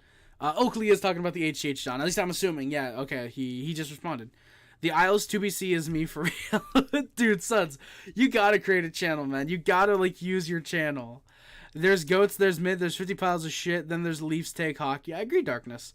2BC makes fun of the Habs, but he also gives them respect and credit. Exactly, Wolverine, exactly. Like, he can go and talk shit about the Habs not winning a cup since 93, and if they score a beautiful goal, he'd be like, you know what, god damn it, that was a really solid goal. That was a great pass from blah, blah, blah to blah, blah, blah, blah, blah. So, like, you know, I absolutely respect that. You should totally send it to me, Oakley. Absolutely, sons, totally. Hey, Nortap, how's it going, my good sir? Thank you for coming by. Go Habs, go for sure, Nortap. Hell yeah. Yeah, Fazio, 1 hour, and I've gotten through the Habs lines, and, like, that's it. James Tope is quiet. Motherfucker went to cry to his mommy. I think so. Imagine a swarm of Mayu kissing the cup profiles in John's chat. That'd be very funny, Apple Pie. That'd be very funny. Go! Has just won the Habs the Stanley Cup. Exactly, Darkness. I would either get embraced by the Alice fan base or relegate me. Both. Slap was the man. Slap was not the man. Slav was the man tonight. For sure. Oh, okay, then Oakley, yeah, no problem, man. No problem. If you wanna DM me the thing, if you wanna DM me that, then yeah, no problem. I just read your Discord DM. Nope, if you wanna do that now or after stream or whatever, just do it whenever you want. Completely fine. Slav's the man tonight. You know, Tap, yeah, he was. I thought Slav had a very solid game, and we will get to some notes I have on him. I don't think 2BC knows the Jets exist, because the Jets don't exist. Like, oh god, sons, please don't do what I know you're gonna do. If you watched, oh yeah, Wolverine, yeah, his live Twitch chats, like, holy shit, like, it got to a point on my old computer where it would, like, lag because of how crazy the chat is. It might be because of how shit my computer was. Might be because of how bad my Wi-Fi was as well. But yeah, absolutely very, very confident with this computer and this Wi-Fi now, for sure. Winnipeg doesn't even exist. Oh, damn, NZA. Oof. Yes, indeed, sons. That was right. Some cheap, oh shit, I'm on a pile of nothing. Oh no, Faggio! Some cheap liberties taken by Senator Goons tonight. Feel confident when Jack and Pizzetta are not in the lineup. You know, Tap, that is very true. We will absolutely get into the Zach McEwen thing and the other things that happened tonight. The neon knee. We will get into everything that went down tonight. So yeah, we will get into that. Believe me, my good Sereno. Then again, what is there to do in Winnipeg? That is true, sons. 2BC Twitch chat can come off as racist. I thought that would be. Oh no, Wolverine. Yeah, no, I definitely can see how they'd come off as racist. But yeah, no, that's not what Oakley's referring to. It would be HGH John, not 2BC John. Thankfully.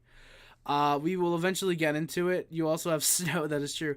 What is there in Winnipeg? A dollar store? Hey, Islanders fan. Yeah, don't talk shit about the dollar store, my guy. We have Dollarama. Do you guys have Dollarama, or is it Dollar Tree there?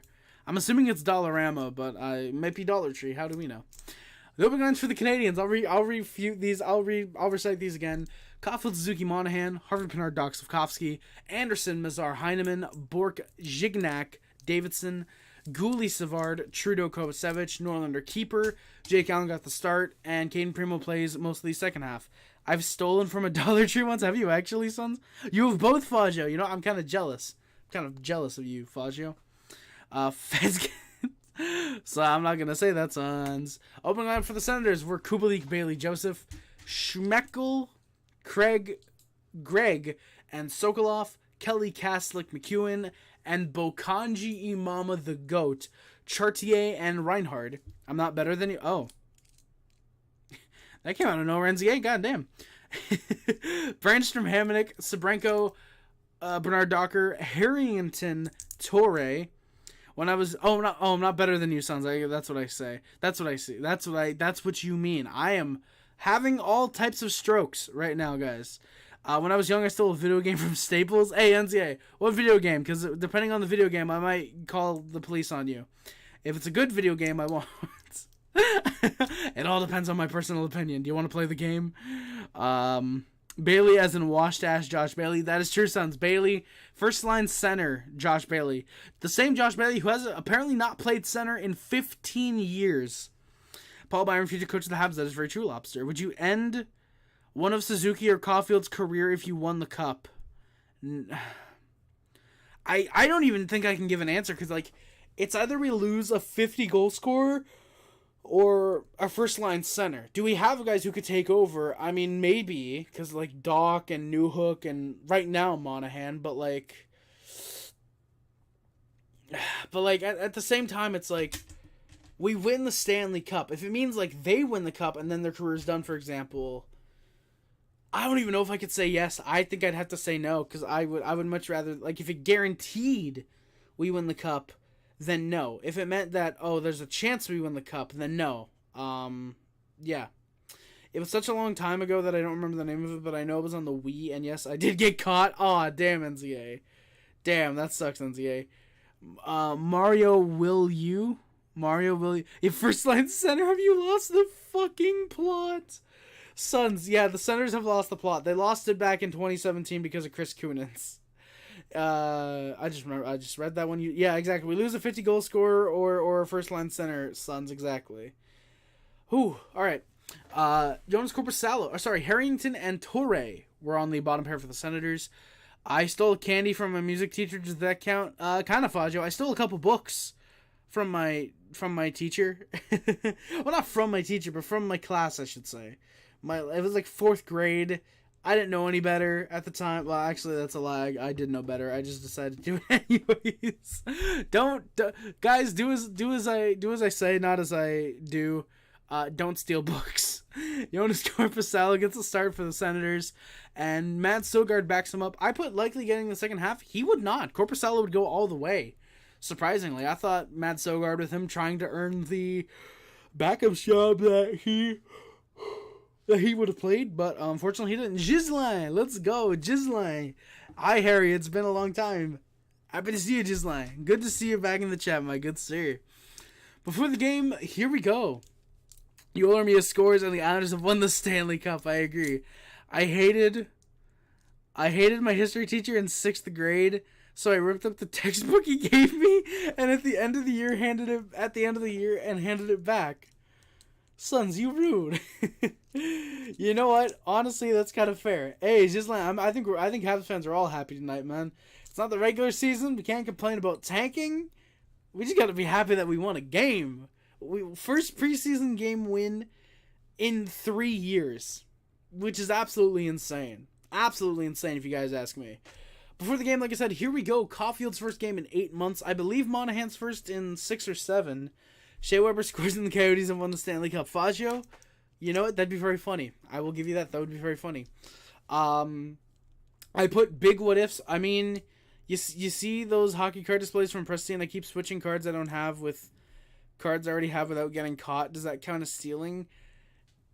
NCA, yes and no. I feel like it's more a yes. Like, if you're, like, opening the packs to switch out the cards like that, then yeah, that's stealing. But if you're like looking at what the front and back cards are without opening the packs and just, oh, I don't want this pack, I want this pack or whatever, then yeah. Then yeah, no, that's not stealing. But if, like I said, if it's like you're opening the packs to see what cards there are first and then switching them, I'd say that the kind of just kind of stealing. It's tough to say because like you're just kind of switching the cards. There's no like guarantee. I don't know. That one's a little bit tough to say. That's a little bit tough to say.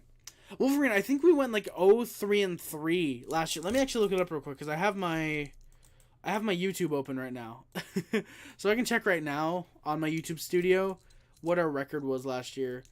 The issue is that I didn't do games. I didn't do videos for preseason last year. I exclusively still went live. So, yeah. Oh, YouTube tells me that I'm live. I did not know that, YouTube. Thank you for letting me know that I am indeed live right now. But I want to say we went something like 0-3-3 or 0-4-2, something like that. And then the year before, what I want to say that was the COVID season.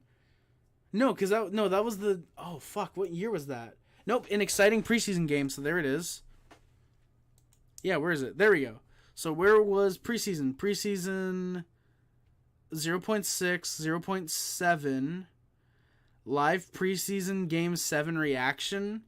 Why did I react to the Senators and Canadiens preseason game? Okay, we played 8 preseason games last year. We went 0-6-2. Sorry. Holy shit. We went 0-6-2 last preseason. Wow. That sucks. If Yoel Armia won the cup for us, maybe I'd like him. Just like how I mildly liked Scott Mayfield when he scored the goal in Game 6 against Tampa. Very fair, Sons. Honest. I feel like you would have to like Yoel Armia if he won you guys the fucking cup. I feel like you'd have to. Yep, thank you, Lobster, for the line. Wait, lines. Oh, what your regular season lines do you think they're going to be? Monahan, Suzuki, Caufield, Slough, Doc, Harvey, Pinard, Waugh. I like seeing that. Newhook, Anderson, and then Pearson, Evans, Gallagher. I'm surprised that we didn't see Pearson tonight, actually. I am very surprised by that. I get he probably is making the lineup, which is why we haven't seen him or Gallagher, Evans, why we haven't seen, like, the bottom 6 guys yet. But it still does surprise me that we haven't seen Pearson or Gallagher or Evans yet this preseason. But yeah, I like those lines, actually. I do think they still might want to try out Newhook third line center. So the lines would probably end up being something like Caufield, Suzuki, Doc. Maybe like Monahan, Newhook, Harvey Pinard, and then like Slav, Newhook, Anderson. But again, then where does that leave? Wait. So Suzuki, Caufield, Doc, Slav, Newhook, Harvey Pinard, Monahan, or Waugh, Monahan, Anderson, and then Pearson, Evans, Gallagher. They might want to do some type of switcheroo or something like that. We'll see, though. But I think either way, the Habs lines are going to be very solid to start the season.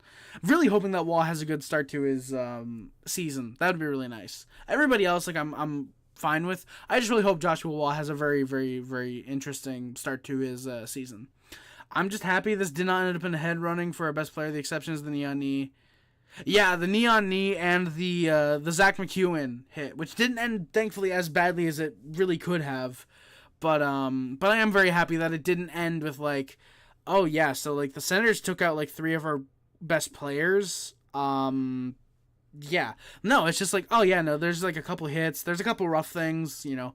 But it's not, like, anything, like, massive, except, like you said, the neon knee from Sabranko on Davidson, which we will talk about. And then, yeah, like you said, Gignac beat the fuck out of that dude, which I was not expecting. I was expecting, if anything, it would be the other way. Like Sabranko on Gignac, and then Davidson comes in to take out Sabranko. But yeah, I was very, very impressed with Gignac on that. I put big what ifs in this game. The Sens were apparently icing 9 people who could fight. And the Habs went with a far more offensive mindset, aside from I put Gignac and Davidson. I actually didn't know what Gignac's game was until tonight. I'm assuming more kind of a defensive type of guy, a bit of a two-way game, a little bit of a mean streak, I think. Yeah, Wolverine, I'm hoping for a healthy team. Like, on top of anybody really panning out or developing well, I just want a healthy season. If we can have less than 200 man games lost, I would be very happy with that. I'll be very happy with sub 300. Sub 400 is like, okay, you know what? It's better. Sub 300 is a goddamn miracle. Sub 200 is like, holy shit, we're healthy. You know? Because, well, actually, no, I can't even say sub 200 because Price will have missed every game. No, yeah, Price will have missed 82, so that's 82 right off the bat. So, yeah, we only have 120 to work with. Gallagher gets hurt, so he's probably going to miss like 50, 60 alone. Evans is somehow going to miss 10 games on the year. It feels like that's like consistent, unfortunately. Anderson seems to miss 5 a year, regardless, like at least 5. I'm assuming he'll miss like 5 to 10. So actually, no, yeah, that's not terrible. So like Galley 60, say like 70, 80. It's actually about 160 man games lost right there. On the back end, not really anybody like consistent that I can think of. So yeah, we could realistically have as low as 160 right now. Then of course there's always a couple injuries that it's like, oh, he'll be out day to day, week to week. Oh, he's out for a month. Dvorak, we actually know he's going to miss the first like 10 games because they're going to reevaluate him in November. So we know he's going to miss 10 games actually at the very least. Something like 10 games, 12 games, something like that. So yeah, I'm definitely hoping for a healthy season though. Yeah, I mean, true. If we aren't, I will gladly take Macklin Celebrini. I will happily take Macklin Celebrini. You'll me on your lineup is a mistake. I know it is. Islanders fan, but like we gotta give Joshua Waugh a chance. We gotta give Joshua Waugh a little bit of a chance. Brady throws a deep ball to Tyreek Hill and is caught all the way for a touchdown. What a play by 50-year-old Tom Brady. Bucks win the Super Bowl. Brady throws a deep ball to Tyreek Hill and it is caught all the way for a touchdown. What a play by 50-year-old Tom Brady. Bucks win the Super Bowl. Oh my. This is Joe Buck signing off for the NFL. Have they been... Wolverine, I think they have been trying to trade Dvorak. I think it's a mix of wanting to trade Dvorak, but also wanting to get value back. You know, not just tossing him out for a 4th-round pick or a 3rd-round pick. Like, wanting to get actual value back, whether it be, say, a 1st or a 2nd or a prospect.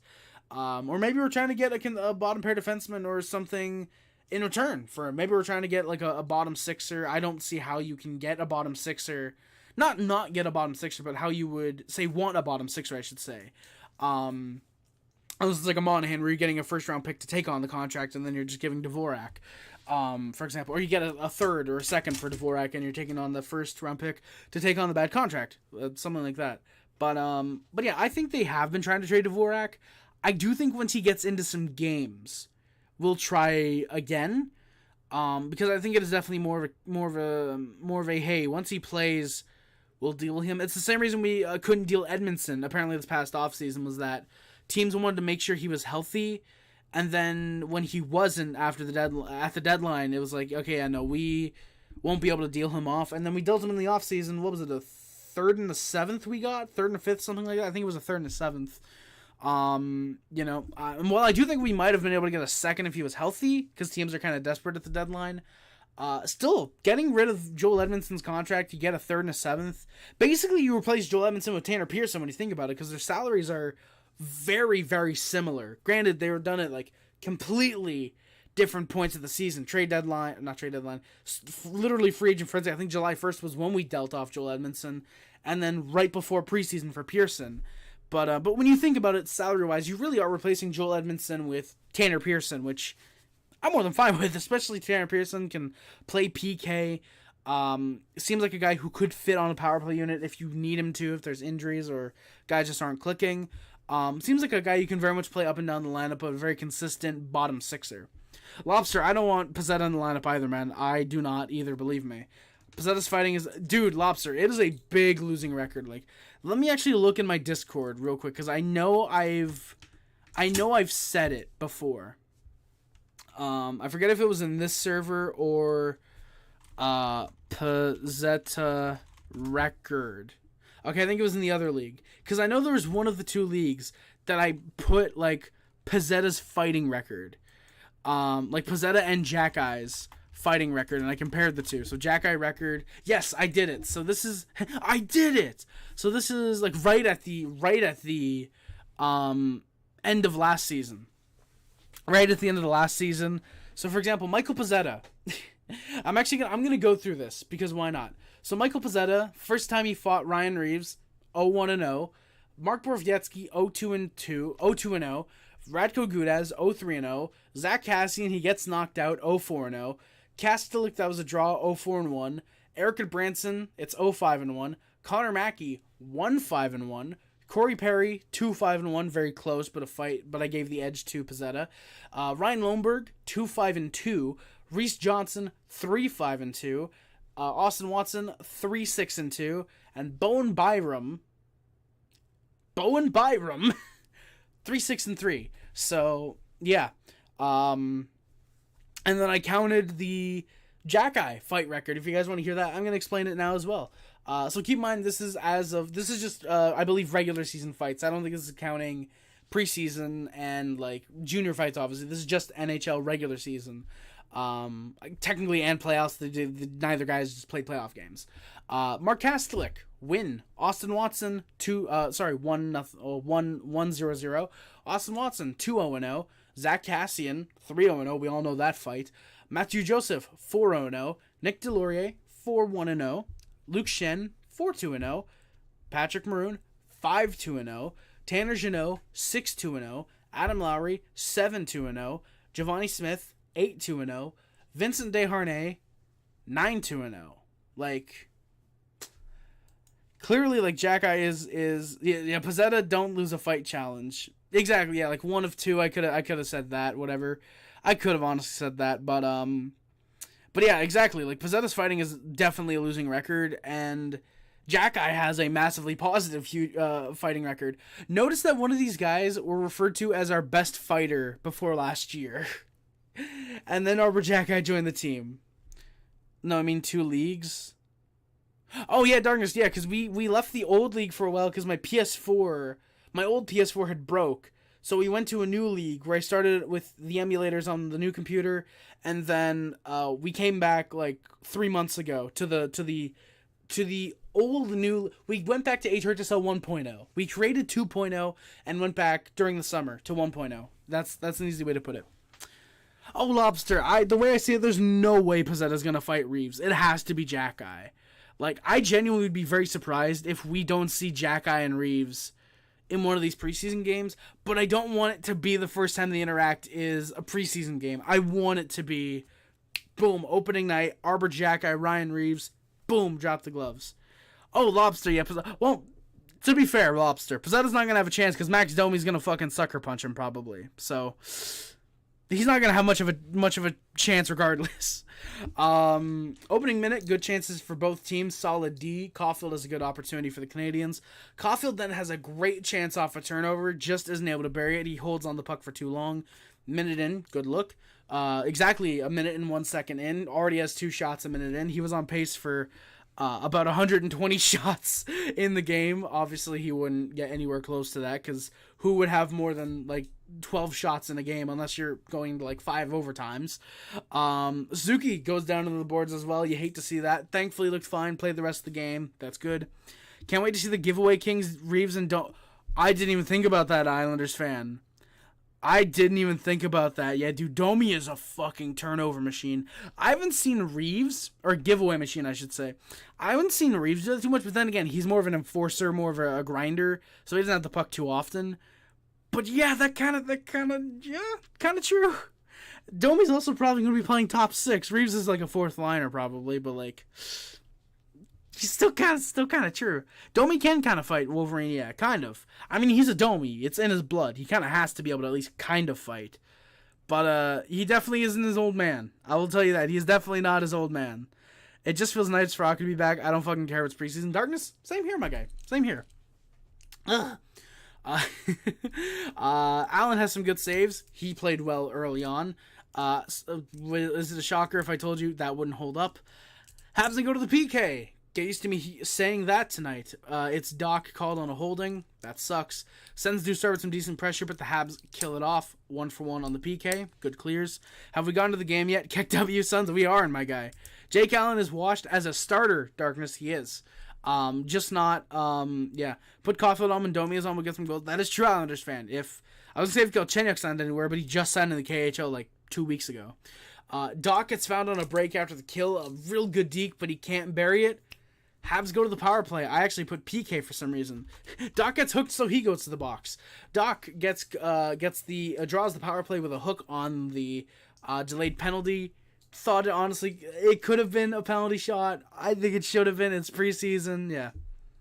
That is true darkness, exactly. He was never a starter. He was always a 1B, which means if he's the 1B this year, he should be fairly reliable. Probably. Hopefully. Canadiens get some good pressure, good setup. Caufield gets a few looks, but there's nothing there. Should the Habs keep Allen until the deadline? Yes. If we're in the playoffs, you could argue maybe give Allen some starts down the stretch, keep Montembeault rested for the playoffs. Plus, Allen does have a Stanley Cup with the Blues, so it might help. If we're out of the playoffs and he's like playing good, should you be able to get a first or a second? Maybe trade him off. Like it depends how good he's playing, of course, and it depends as well if anybody wants him, and if there's any teams willing to, any teams willing to give up good assets for him. We'll give Jake Allen back to the Blues. Absolutely, Lobster. Dude, Carter Hutton did have a great stretch that 17-18 season. What was it like? 25, 6 and 4, something like that. That's not exactly it, but like something like that. Like a 1.98 goals against average and a 940 something save percentage. It was like something fucking insane like that. Something crazy like that. Sens were able to clear the puck out. Second unit doesn't get much. Heineman was the guy to look for tonight. Unfortunately, he didn't do much. Why did I put Heineman? Because he was playing tonight. He did not do... That tells you how good Emil Heineman was tonight. He did not do much. 17-7-3, 2.09 and 930 in 17-18. Brian Elliott was very solid that 10-11 season as well. But yeah, no. That Carter Hutton stretch, pretty goddamn good if you ask me. Lou seems like the type of guy that would take Allen to have as a backup for Sorokin. You know what, Lobster? Honestly, if Allen's playing that 1B role, he could actually be pretty good. I think Suns would actually like Jake Allen if he's playing that 1B, which obviously they're not going to start Allen over Sorokin, so be pretty solid actually. If it means we get Varlamov, that might be a very solid 40-40 game situation. Brian Elliott just casually pulling a 1.56 and a 940 in his first season. I did not remember how goddamn good he was. Holy shit. Yeah, we are 0-for-1 on the power play tonight. Do you want that Varlamov contract? Oh, yeah, what is it, like 4 years at $5 million per, Suns? Something like that? Yeah, I don't think I want that. Actually, I don't know. With the cap going up, maybe. I don't know. I doubt it, though. Then the Canadiens score. Brandon Gignac gets the first goal of the game, puts it home, tips $5 million for a backup. That's pricey. That is very pricey, actually. Tips a Davidson shot home. Savard with the secondary assist on that one. The Habs with the 1-0 lead. And then all I put is, wow, fuck Zach McEwen. A clear hit from behind on Caden Gooley. That is nothing you want to see in the NHL. Preseason, regular season, whatever. David Savard is right in there. The refs break it up. Completely understandable because Savard would have fucking went off. I don't think it's $5 million, it's like 3. I'll look it up real quick. I'll look up Semyon Varlamov. Not CPA friendly. I keep spelling CPA friendly. It's $5 million. Is it? That's actually, you know what? I would actually take that contract. $2.75 million for 4 seasons, even if he's 33? Oh, never mind, he's 35. Oh god. You know what? In 3 years, I don't think I feel like having 2 goalies on the LTIR. Lobster Jack, I definitely should have played tonight, but clearly we didn't need him to. I mean, Suns, here's the thing. For the money and for the value, for like 2 years, that's not terrible. That's actually really good for Varlamov. But giving him 4,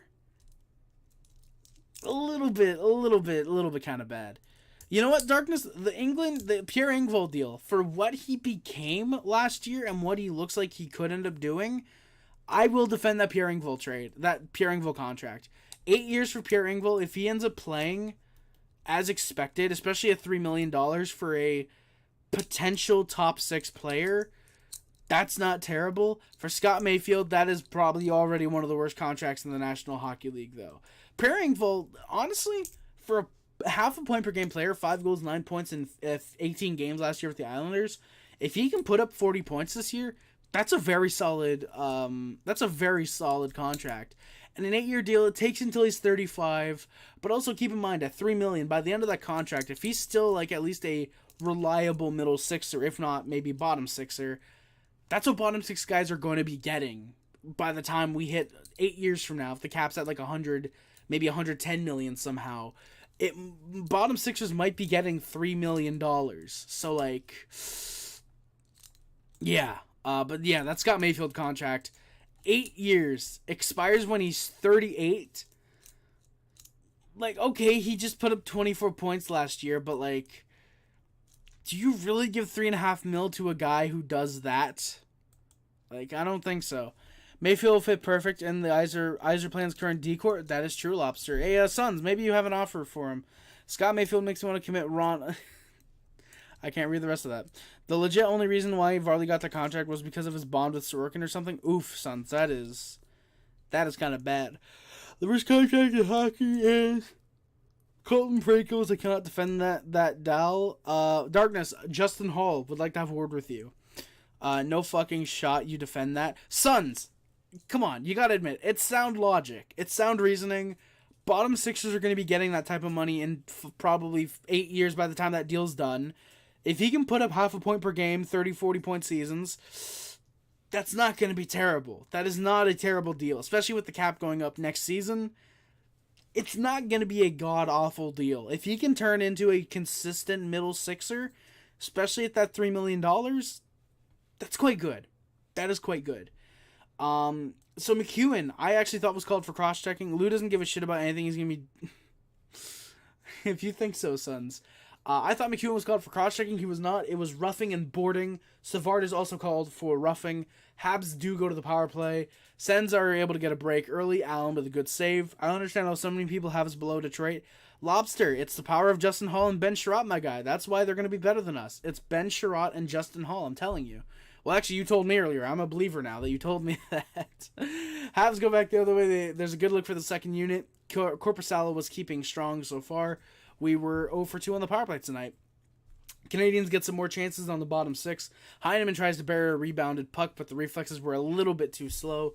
Habs top line gets a good look. Caufield has a great chance. He had 3 shots in the third period. That is true. Sherratt and Hall with the Wings, they will cup. Wings gonna Stanley Cup, as Urinating Tree would say. Not exactly in that manner, but you know what I'm going for. He actually had, Caufield, by the way, had 3 of the 5 Habs shots to this point. Funny enough. Habs second line had some good looks. There were some good turnovers to keep a puck in the zone. That led to some pressure. And we score. Juraj Slafkovsky from William Trudeau and Kirby Dach gets a 2-0 lead. The puck gets to him. He shoots it. Good things happen when you shoot the puck. First goal of preseason. First goal in like 8 months, technically, as well, for Juraj Slafkovsky. Canadians off the draw tried to push. Sens wanted to tone the game down a little bit. You can't. Just kind of get it to their pacing. Sens with some fight back. There was a couple chances. Good rebounds. Suzuki has a nice deke past Hamonic. Almost makes it 3-0, but the shot gets blocked. Canadians with some good work, almost paying off. Detroit has the most defense and goaltending of all time. I agree, Darkness. What is it again? Ville Husso and Alex Nedeljkovic. Did they get rid of Nedeljkovic, though? Because something tells me they got rid of Alex Nedeljkovic. I feel like they might have. What is the Red Wings team right now? Yeah, so it's Dylan Larkin, Alex DeBrincat, Andrew Kopp, TJ Comfer, David Perron, Robbie Fabry, Klim Kostin. Daniel Sprong is probably one of the only good contracts on that team. I fucking love Daniel Sprong. I still wish the Canadiens signed him. Michael Rasmussen, Christian Fischer, Lucas Raymond, Joe Veleno, Ben Sherratt making $4.75 million. Shane Goss to spare. Justin Hall making $3.4 million for the next 3 seasons. Jake Wallman making $3.4 million for the next 3 years. By the way, Ben Sherratt, Shane Goss to spare, and Jake Wallman are all left-handed defensemen, as is Oli Mata. Yeah, Jeff Petrie making just 2.3, but just, he's the thing. Salary retention exists. Mo Sider, of course, still is ELC. Same with, not Jared McIsaac. He's just making shit money. Ville Husso and James Reimer. That is one of the goaltending tandems of all time. Holy fuck. Slapshot Petrie on the power play. That is true. He's a Penguin. Who's a Penguin? Oh, Nedeljkovic. Oh God. The Detroit Blue Wings. Oh yeah, they do have a lot of that St. Louis Blues stench to them, don't they? Oh God. Canadiens with some hard work almost pays off for them. Slough was all smiles on the bench after his goal, by the way. Habs go to the PK with 1:50 left in the first. Mazar trips up Mathieu Joseph. That just sucks as a penalty to take. Canadiens with some good kill, though. Late, the Sens tried to score. Kastlik was trying to push the pads of Allen over the goal line. Nothing would be there. A little bit of pushing and shoving after the whistle. Habs led the game 2-0 after the first shots were 12-9 for the Canadiens as well. Yeah, Perron, Fabry, Costin, Wallman, Husso. Oh my God, yeah, the goddamn Blue Wings. Holy shit, for sure. Jesus. There's 10 seconds of PK time to kill off to start the second period. Caufield gets a good look in the opening minute, a solid rush chance. Oh yeah, by the way, we were 3 for 3 on the PK tonight. I did not mention that one. That's probably why I lost count of the PKs after a while. Jari and Ned the 20. Tristan Jarry and Alex Nedeljkovic. You know what? Low key. Depends when we make the goddamn playoffs. I think we got it. It's time we start admitting that, boys. Sens played well. Sens trying to defend. And the Habs go to the PK again. Corpusella was downed on a good follow-through. Yeah, Ben Sherratt has a modified no-trade clause, so if the Red Wings want to trade him, motherfucker has to approve, and Hall does too. Yes, he does. Sens score. It's Dominik Kubalik making it making it 2-1 just like that. Biz thinks they'll make it and swap out the Rags. That'd be funny, Sons. I'd really like to see that, honestly. Just a bad goal for Allen to allow. He could have gotten rid of the passing lane there. He just didn't. We are 1 for 2. Sorry, 1 for 3. Wait. Wait, no. Wait. Am I dumb? 0 for 2 on the power play. 0 for 1 on the power play. Okay, PK. We are 1 for 1, 2 for 2. We are 2 for 3 on the PK. Sorry. So we're 2 for 3 on the PK tonight. Canadiens get some good playing and with some good play. Stevie Y literally gave Hall and Sherratt a modified no trade clause and didn't for DeBrincat. Bro literally would rather have. Well, Darkness, you can't even say that because he signed DeBrincat. So yeah, Lobster. Yeah, we essentially did Sherratt in a second for Newhook because it's the first we acquired for Ben Sherratt and a second round pick for Alex Newhook. Exactly. So you could kind of say Sherratt in a second for Newhook, but not really. Yeah.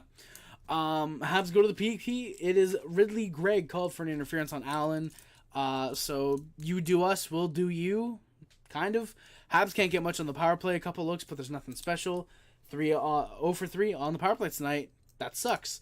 I put here, refs know what a tripping is when the Habs do it, but they suddenly don't when the Habs trip up the players. That's funny. I'm not going to lie. We reek of 82 points. Oof. So 15 out of the playoffs at least. That kind of sucks.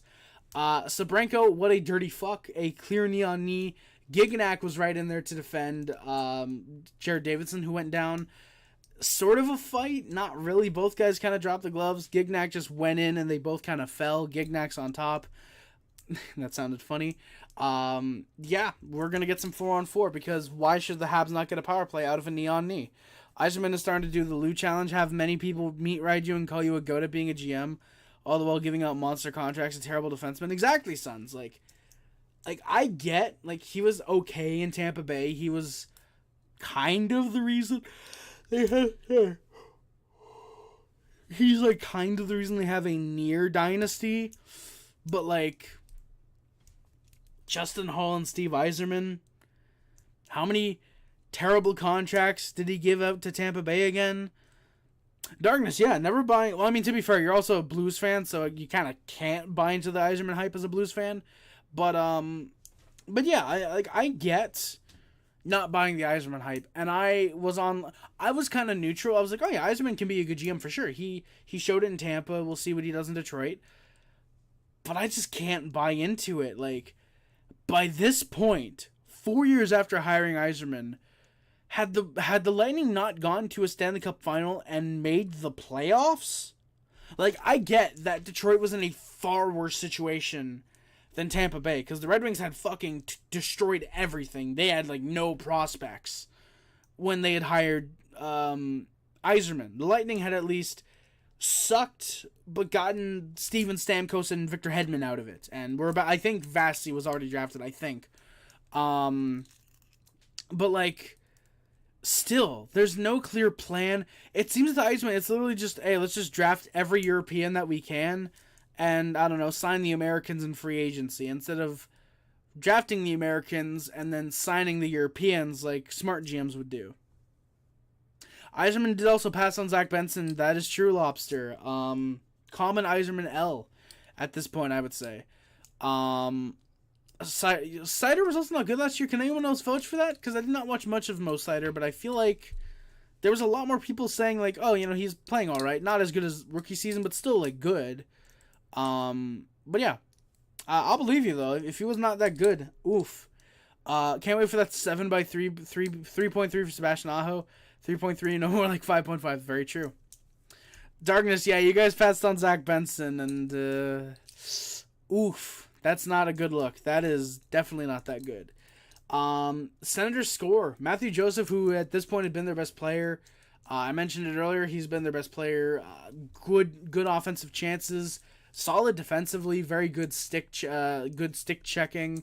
Solid chances. And he finally gets rewarded with a goal. Ties it up on a nice wrister past Allen. Dockton has a big hit on a Sen in the behind the Sens net as there's a battle for the puck. Canadians get some chances trying to score. By the way, it's a 2-2 game at this point. We took Dvorsky over Benson when depth down the middle wasn't the problem in the system. It was defense. Then why would you go Zach Benson anyways? I don't get why you would go. Yeah. I was annoyed how he went to Buffalo as now another threat in the Atlantic Gray. To be fair, Lobster, some of the best Stanley Cup champions have a lot of threats to go through. If we have to go through Buffalo and Florida and whoever's building for the future in the Metro, are there really is the East really going to be that much of a challenge for the Canadians in like 5 years? Because like thinking about it, Boston has nothing. Buffalo's going to be a massive threat. The Red Wings will be okay.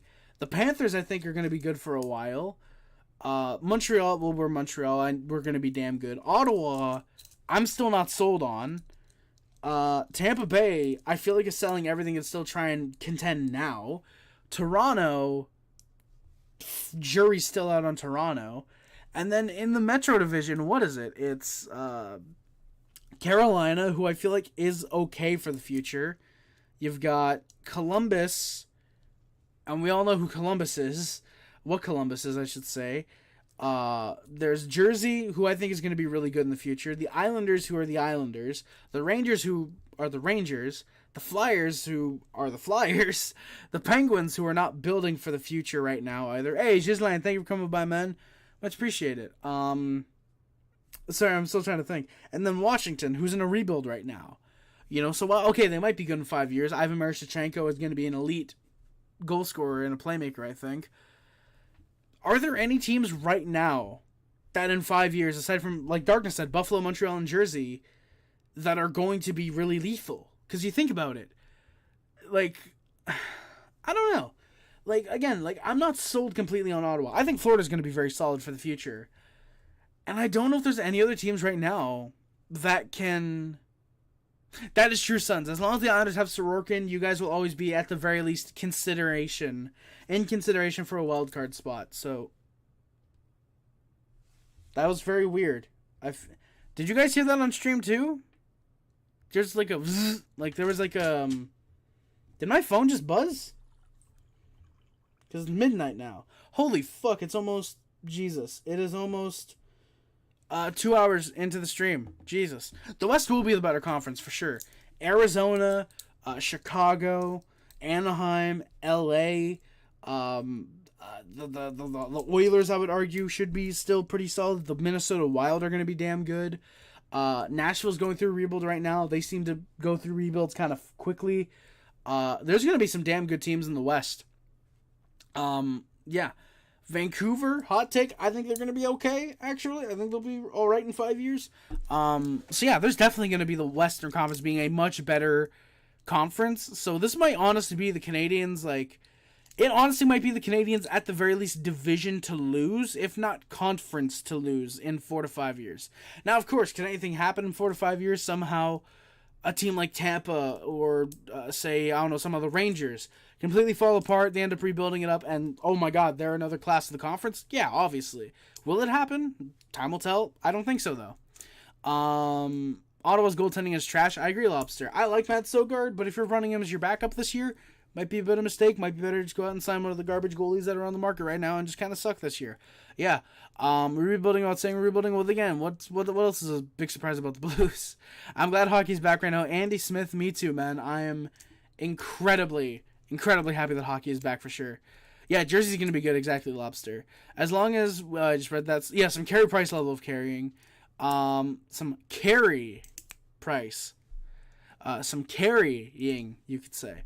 Sorkin has the same situation, has the similar carry price situation, having not a lot in front of him, like from the 13-14 run when Bergevin came in and we had barely anything. Exactly, Lobster. Like, Bergevin came in and it was like, all right, I can make this work. Took a while. It took a while for us to get some damn good prospects with Bergevin, but it eventually happened. And then we let him go because it was like, hey, you know what? Thank you for everything you've done, but we want to rebuild. We know you're competitive, so you can go to LA. You can go try and win a cup there. We'll rebuild for a few years and then try and win a cup here. And we'll hopefully, maybe we'll see you in the Stanley Cup final in like 5 years. I don't know. We'll see. Sorkin's got to get scanned for a broken back. I agree, Sons. He's doing too much carrying. We'll be missing the playoffs for the next decade as we refuse to embrace the suck. Darkness, please embrace the suck. Don't give away first-round D-men like McDonough, who won the cup and was the captain. Jeff Molnar, well, given that we haven't traded Caden Gooley or Logan Mailloux yet, I think we're good on that. I think we're good on that right now, Jeff. Thank you for the advice, though. I appreciate it, man. Don't think he would have done much for Montreal, though, looking back. Would have been good. Don't think he would have helped us win the cup in 2014, though. Could he have? Maybe. Do we know? Obviously not. Would he have? I don't fucking know. Maybe it would have helped. Maybe McDonough was that one final piece we needed to protect Tokarski. I don't know. Yeah, Lobster McDonough trade, yeah, kind of bad, but meh. Embrace the suck. NZA, I agree. Embrace the suck.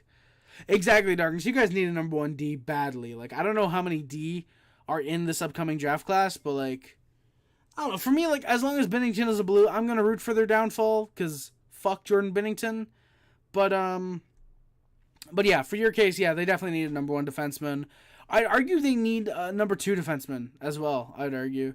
LA's playing confuses me so much. They're gonna be so shit. Honestly, Sons, it wouldn't surprise me. I think they will be good. I think the only thing they really do need is a goaltender. Which, I mean, given you can basically find a starting goaltender that's gonna come around in 6-7 years in like the 3rd or 4th round, maybe the LA Kings have one. I don't know. I mean, Lobster, that's true. We did pick Louis LeBlanc over Chris Kreider, so we technically could have prevented that. But, I mean, who's to say that we could have known, who should have known that at the time? And plus, who's to say we still wouldn't have traded Chris Kreider? Who's to say we wouldn't have? Because Louis LeBlanc wasn't a Canadian by 2014, I'll tell you that. We traded him for, what, a 6th-round pick? Something like that? So, yeah. This is supposed to be a good defenseman draft class, so the Canadiens should trade the 1st-round pick is what you're telling me. Yeah.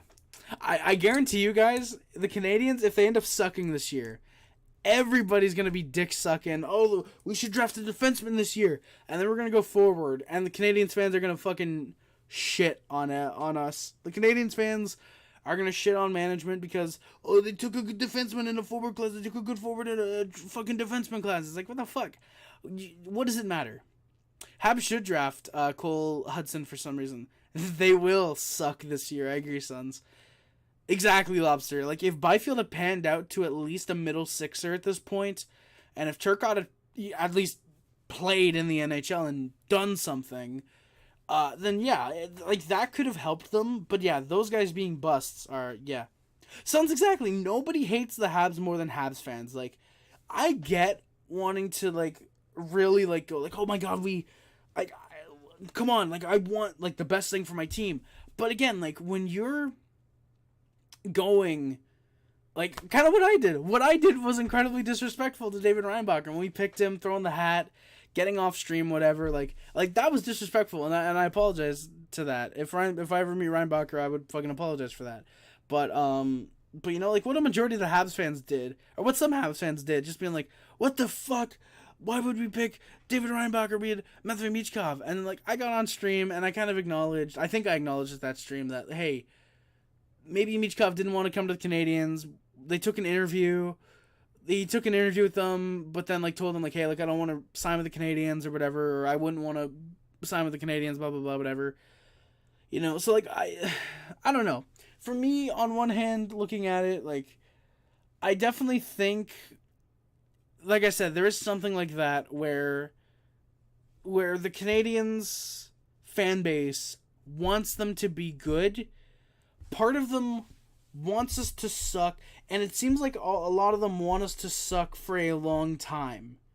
Like, they want us to suck for like 5-6 years, and like I've seen a lot of Habs fans on like Twitter, and I know Twitter's not like the most reliable place to go, but like, sorry, X. I know X isn't the most reliable place to go for fan input, but like still, like from what I've seen on X with Canadiens fans, a lot of them feel like we don't have any superstars, which is fucking insane. Hey Darkness, you gotta go, man. Thank you for coming by, much appreciated, man. I hope to see you in the future. Thank you for coming by. If you ever want to join back the Sim League, join the regular Discord link in the description, and just message me or something, or just message me in general. You don't even have to join the other Discord. Sorry, Jeff, by the way, I'm gonna get to your comment in a minute. I just want to respond to this one because it's something that I have a lot to talk about.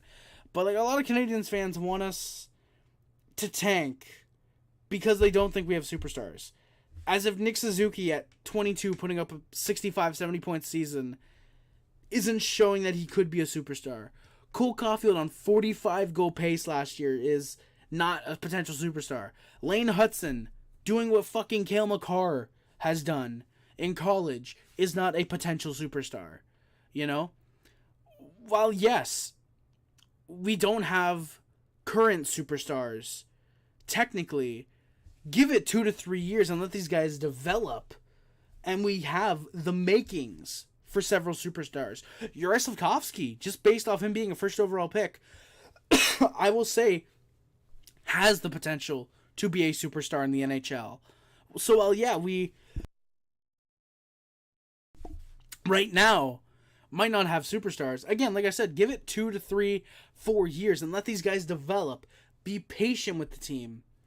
We will have superstars. And even if we don't have a full top 6, if it's just Caufield, Suzuki, Dach, Newhook, Slafkovsky, and say Philip Mazar, that's a great top 6. Even if Mazar only is a third line player who's playing on the second line, for me, and it's something that I have to mention, because a lot of people that I'm talking about with the Canadiens, I'm not talking about them, I'm seeing talk about the Canadiens, are seemingly thinking that we need to draft a superstar, when they're forgetting the LA Kings in 2014. The LA Kings, sorry, no, not in 2014, in 2012, they traded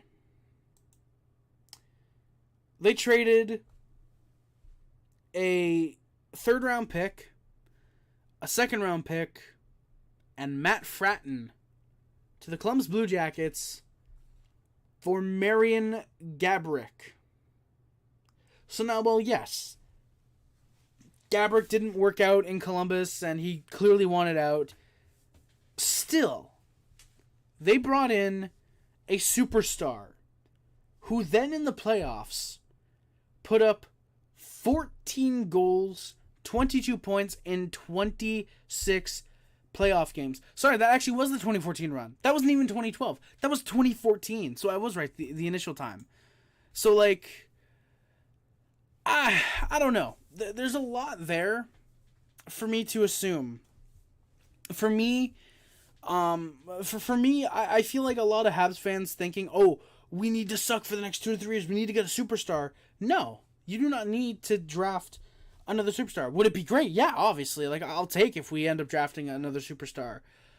But we do not need to draft the next superstar. We can sign the next superstar.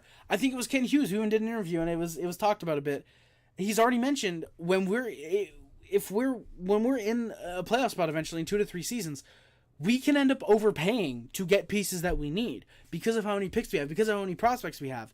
If there's guys that aren't panning out or guys that should be further up the lineup that we can deal out to acquire someone who helps us, we can do that type of deal. We can trade instead of, say, a third, for example. I think if you can deal, say, a second and, say, for example, Jan Mysak, so basically 2 seconds, to a team to get, say, a middle sixer, say, a second line forward, then yeah, you can do that.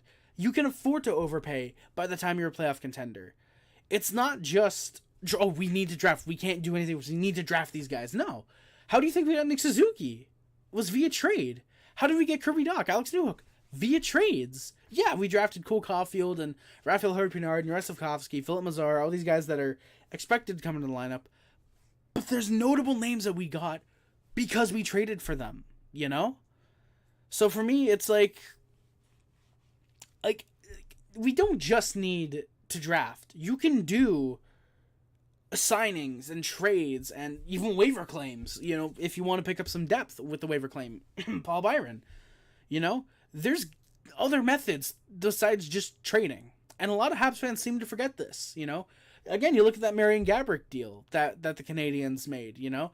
Or not the Canadiens, I wish. The LA Kings made. You look at, hell, even the proposed Vincent Lecavalier trade, which I don't know how many of you guys have heard of it, but Bob Gainey, I believe, was the Canadiens GM in 2009. He was close to trading, I believe it was Max Pacioretty. I'm actually going to look this up just to be able to source it properly. Vincent Lecavalier to Montreal. Yeah, so there was a trade. So it would have been Vincent Lecavalier to the Montreal Canadiens in exchange for a 2010 first-round pick from said Montreal Canadiens, which if if it is correct, that would have been Jared Tenorti. Could have potentially been, though, Kevin Hayes or Evgeny Kuznetsov or even Brock Nelson, Carey Price, Max Pacioretty, and PK Subban. Now, when you think about that, that is literally a franchise-altering trade for both ends. Now, are we talking about doing something like that, giving up a franchise goalie, a top 2D, the fuck else was it? A top 6 goal scorer? No, obviously not. But for example, if you're giving up for Vincent Lecavalier 2 firsts, for example, a second, and then a prospect, because at this point, keep in mind, this is, I think, 2009 when the trade is made, so Pacioretty wasn't known what he would be, neither was Subban, and Price was, like, barely starting to be the starter. So it was seen as 3 prospects and a first for Vince Lecavalier as opposed to what it ended up becoming. Becoming? What the fuck kind of word is becoming? What it became. Why did I try and... Why did I try and add an asphyxiation at the end of the fucking asphyxiation? The differentiator. What the fuck am I doing? But from what the trade became, I would much rather be... God damn it, sons. By the way, like I said, I will get to your comments, guys. I'm sorry. I really want to talk about this for a minute because it's something I want to get off my chest. I would much rather, in order to acquire that one last piece to help us get a cup, I would rather overpay giving up 2 firsts and a second and a prospect over drafting a guy who might not be ready for 3 to 4 more years, but just wait those 3 or 4 more years. We might not get a cup now, but just wait those years, you know. It's like, no. I would much rather have that guy who's ready right now and can help us get a cup. And if he's re-signed, or if he does resign, if he's like on a expiring contract, if he resigns to help us get more cups, I would much rather give up that guy who could help us in 4 to 5 years, if it means getting a cup now. You know, like 4 or 5 years down the line, who knows where the Canadiens would be? Who knows where they are? If it means at that point, say 2028, just to be safe, say 2028. If it means winning a cup then, Absolutely. I would much rather win a cup in 2028 over maybe not winning a cup by 2034, you know?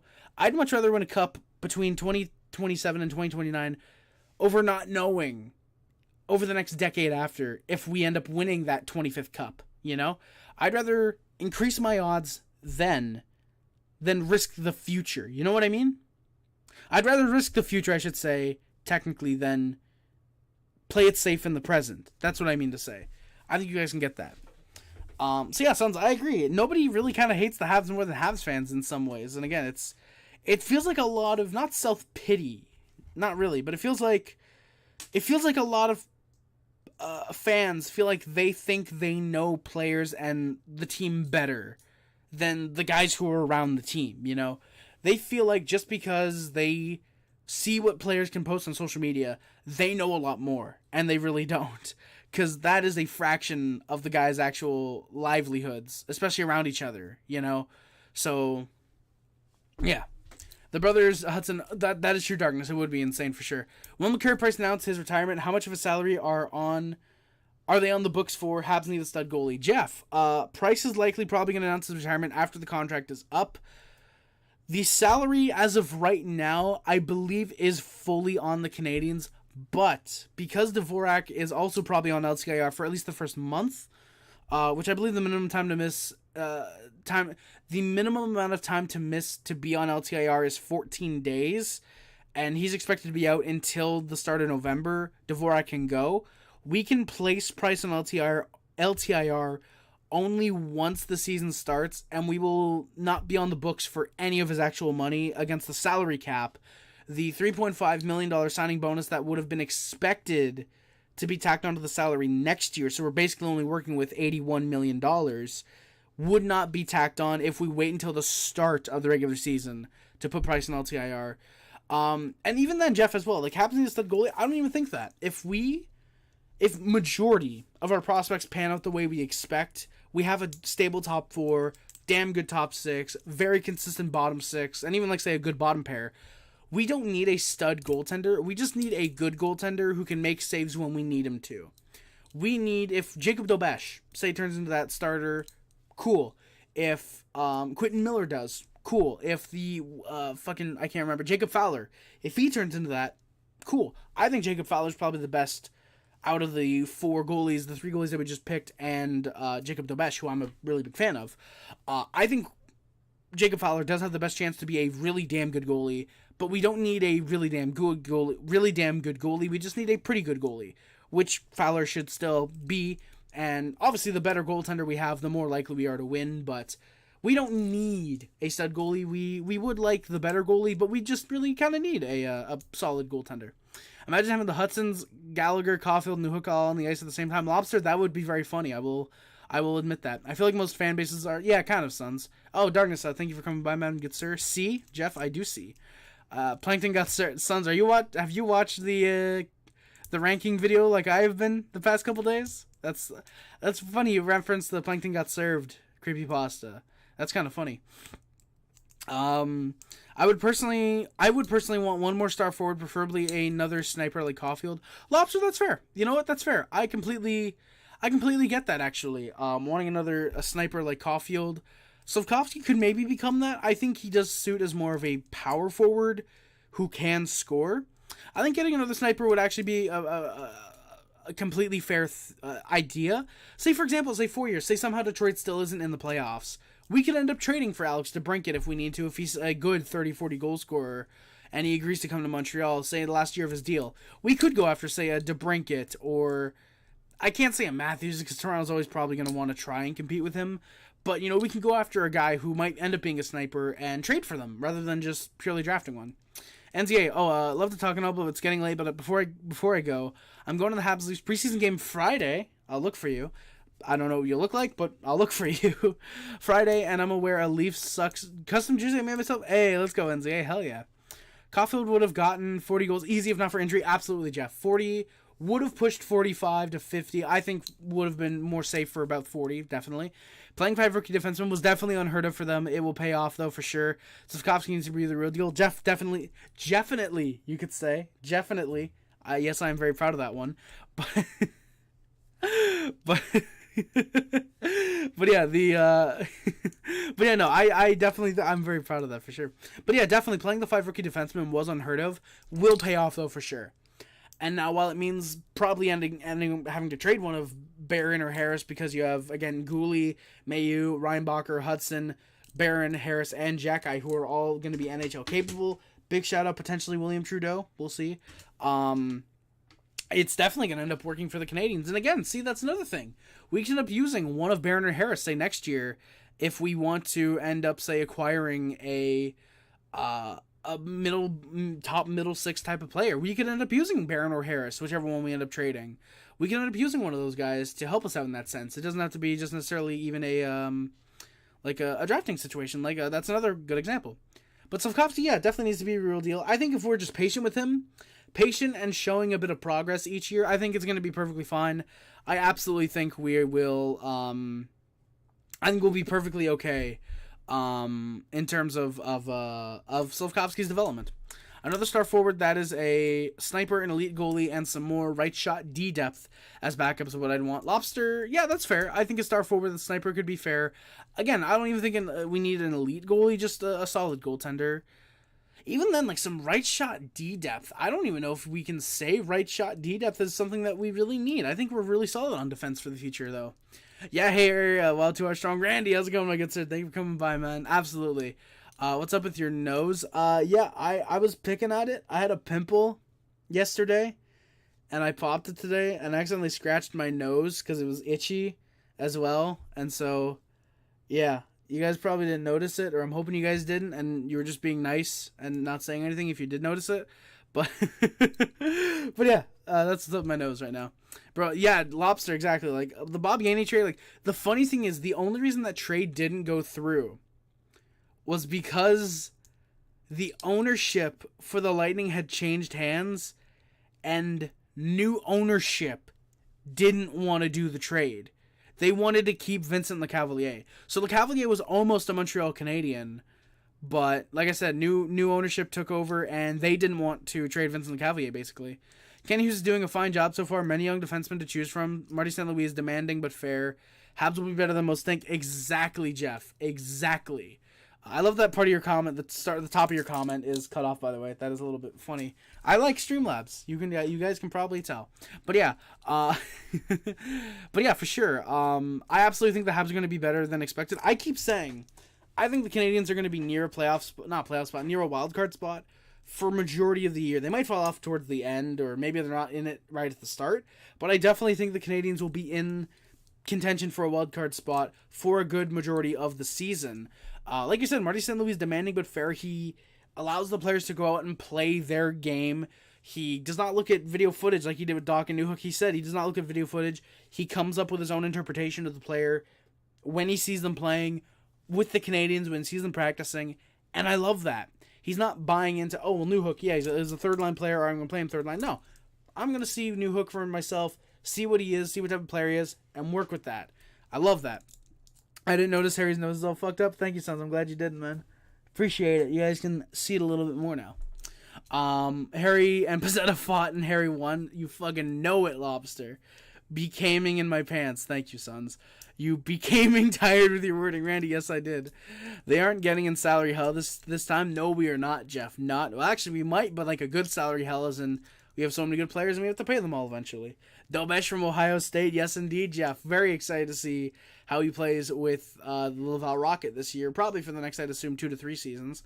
I deadass just saw the ranking of my recommended page. Let's go, Sons. Hell yeah. Mad Mike, how's it going, my good sir? Hey, Harry, good win by the Habs.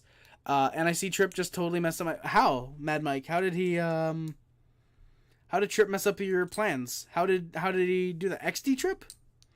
Is that who you're talking about? Yeah, is that what you're talking about, my guy? Because I don't think that is what I don't think I've noticed anything about Tripp. With the Couture contract? Oh, I see, Mad Mike. Yeah, okay, yeah, that's fair. Oh boy, he went on a bad drug trip. Oh no, Sons. Oof. Oh, Plankton. Are you talking about Plankton, Sons? Yeah, so halfway through the game, Allen is out, and Primo comes in. I put maybe we'll have a chance to win now. Oh boy, I did not know how right I would be. Canadiens get a few looks. Caufield is still playing very solid, but there's no goals. Slafkovsky misses the net on a good look. I like to see him getting those chances, just unfortunate he missed the net. Habs then go to the PK. Keeper, Brady Keeper. We're only halfway through. Yes, we are, Sons. We're only halfway through the game. And a 2 hour and 15 minutes. I love that I can do this, by the way, boys. I can look up at the final score. I could, interact with it, kind of. That's funny. Jakai, spelled wrong, got you in a dark alley. Great job, Harry. Hey, Jeff, what can I say? I love me some drugs. I had to find them some way. I like how my immediate thing is oh yeah, dark alley, yeah, drugs. Not I needed that bootleg Wi-Fi. Nothing like that. Just immediate drugs. No, but yeah, Jack, definitely spelled wrong, Jeff. I appreciate you acknowledging that, though. Yeah, no, he definitely caught I didn't know what you were saying, though. But yeah, no, Jack Eye definitely caught me in a dark alley. Actually, no, he didn't, because if he did, it'd be dark here, and probably here, and then maybe down here too. But yeah, Habs then go to the PK. Like I said, keeper is called for an interference on Parker Kelly. Just a bad call, unfortunately. Monahan gets a break shorthanded, and a penalty, tripping on Kubalik. Hammerlick apparently almost put it in his own net. I didn't notice that he apparently had almost done that. But regardless, Canadiens are 2 for 4 on the PK tonight. And the Sens will score during the 4-on-4. Mathieu Joseph. Sens get their first lead of the night. That sucks. Apparently that was actually Primo's first shot. So yeah, that's the thing. With the backups coming in, apparently both of them in both games for the Canadiens have allowed a goal in their first shot and then been pretty good for the most part afterwards. So if Jacob Dobesch is the backup next game, I'm probably gonna cheer. For the team who were playing for the Leafs to score on their first shot, because then Dobesch will probably have a pretty good game apparently. Canadiens on the 4-on-4 try to get some shots after the goal, but the Sens were in control. And then a Senators power play. William Trudeau with an interference that kind of sucked. Wouldn't be surprised to see William Trudeau go to the AHL this year.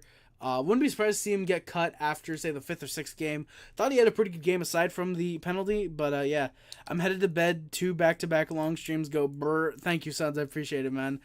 Good night, Sons. Have a wonderful sleep, my good sir. Thank you for coming by, my good friend. Thank you very much, boyos, as well.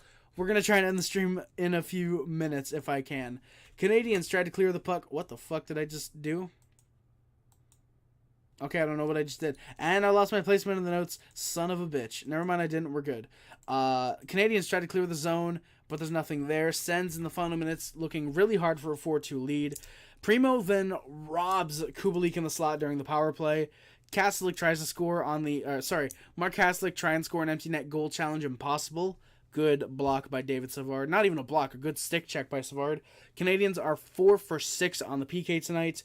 Senators in the final minutes, nothing, but they are keeping pressure up. Habs looked very disconnected at the end of the second period, the last 5 or 6 minutes. They looked very kind of stressed in a way, like they didn't know how to deal with the onslaught of shots. Speaking of, the shots were 19-17 for the Senators, and they also have a 3-2 lead after 40 minutes of play. Opening minute of the third gets quite physical. Doc has a nice hit on Kastelik, which leads to 4-on-4. So Doc has a clean hit on Kastelik, doesn't even get rid of the puck, just has the puck, boom, nice, clean, shoulder to chest hit, typical clean hit. Kastelik wants to drop the gloves. Doc doesn't. Kastelik, they kind of hold on to each other. Kastelik has the gloves dropped. He wants to go. Doc doesn't. And we've got 4-on-4. Doc gives a nice little shot to Kastelik after they break up. Trudeau, I believe it was, had gone in after as well. Kastelik wanted a piece of him, and neither man really wanted to drop the gloves. They were trying to draw an extra 2. Unfortunately, it wouldn't work. Doc and Kastelik both go to the box. I can't agree with that. I think it should have been a Habs power play. Or if you're going to call everything there, call Trudeau and give the Sens a power play. But, however, it seems they listened to me. It's a 4-on-3. The Habs pressured. There's a good look for... I believe Trudeau. Kovacevic gets called for an interference. That just sucks. I get that one. Another undisciplined penalty. There's some good look for the Senators on their power play. They go with 4 forwards and 0D on the 4-on-3. They actually called a timeout as well. I forgot to put that on my notes, but they did call a timeout. So They did not have one for the rest of the third. Goulet has a great shot block. He was slow to get up. And then Mathieu Joseph misses a wide open net right off the crossbar. Great chance. Had a chance for the hat trick. Would have been flipping the hat off right now. However, the Canadiens are 5 for 7 on the PK tonight. Reinbacher's a smooth operator. Is he going back to Europe or staying with us? I guess time will tell. Don't want another Kotkaniemi situation. Exactly, Jeff. You don't want another Kotkaniemi situation. I don't think it even would be. I do think if Reinbacher were to stay, he probably gets third pair of minutes to start, and then he slowly bumps up the lineup or gets more time. Maybe eventually gets, say, PK time, then prime PK time. And then if he has a good stint, a good like group of games, power play time, and then eventually second pair if he plays good enough, first pair, for example. I thought he would have gone to the AHL because he did play in Europe last year. He has those options of NHL, AHL, or Europe. The plan right now, apparently, the rumor right now is that he will be sent back to Europe once preseason is done. I'm assuming once preseason is done. I would like to see him in the AHL this year. I think he's done what he can do in Europe right now. At anything extra right now is just really developing him. I think he could benefit from a year in the AHL. But the plan right now is for him to go back to Europe. So I'm gonna be fine with that. I think. Obviously, the management knows a lot more than I do. Maybe they said, I believe it's going to be up to Reinbacher as well. I believe they did say the choice is up to Reinbacher if he wants to go to the AHL, Europe, or obviously if he's good enough to play. If they think he's good enough to play in the NHL, if he plays, I'm assuming, say 3 of the last 5 preseason games. No, 2 of the last 4 preseason games is what I'm assuming he'll play.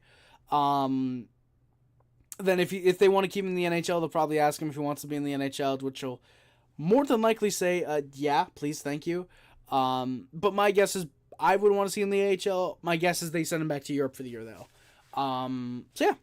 And the Canadiens score, by the way. The Habs tie the game. Monahan with a great rebound to put the puck home. Caufield and Suzuki with the assist. Suzuki gets the puck up to Caufield. Nice shot. Good rebound. Clear open net. Showing Mathieu Joseph how it's done.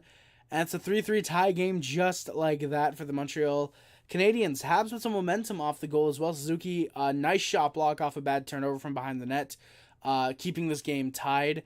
Habs with a good 3-on-2. There's Mezar with Anderson just over the net. A nice rocket of a shot that just ends up wide.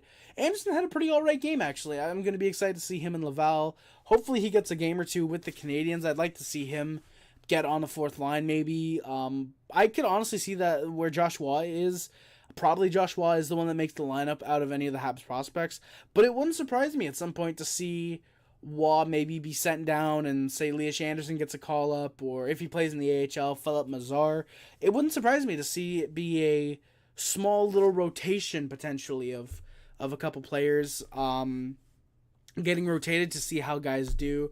I wouldn't be surprised to see that unless Waugh ends up playing like really, really well in his first batch of NHL games. Say somehow like say 2 goals, 6 points in his first 10 games somehow, which I don't think is going to happen if he's only playing bottom 6. But hey, stranger things have happened. Harvey Pinard started out, I think, on the third line and had like 3 goals in his first 6 games, or 4 goals in his first 5 games, something crazy like that. So anything's possible. Yeah. Senators then scrambled in front of the net. They were kind of trying to get anything. They at first were trying to get Mathieu Joseph the hat trick, but at this point they are just scrambling. They just want to get a lead. They just want to get back that lead, I should say. They just want anything they can get, any type of goals. Habs then pushed in front of the net. Good chances. Nice plays by the top 6. Good to see them getting some momentum. Do you think Harvey Pinard can score 25 to 30 with a full season? In terms of this year, probably not. I could see more a 20-goal season, maybe a 20-goal, 40-point season. It depends. It depends where we play Harvey Pinard. If we're playing him second line the whole year, he could push 25, 30 goals. It also depends on who he's playing with, of course. He could end up hitting 25, 30 maybe.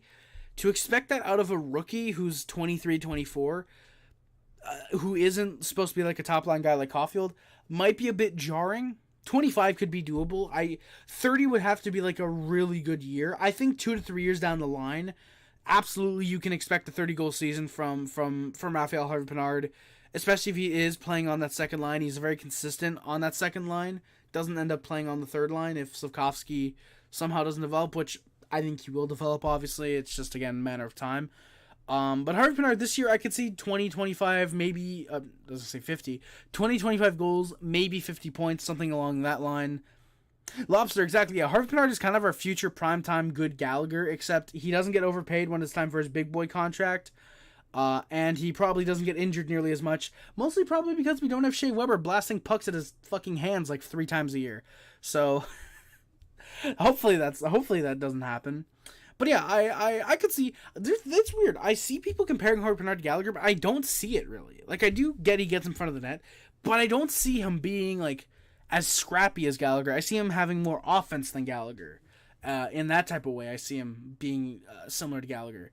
Like, he gets in front of the net, so he'll bury the pucks, but he won't be, like, a super, like, gritty, kind of rough and tough guy. Oh, Lobster, I forgot about that. Yeah, Mayhew's going to be our Weber Jr., though. His shot is fucking good for sure. I really do like Logan Mayhew's shot.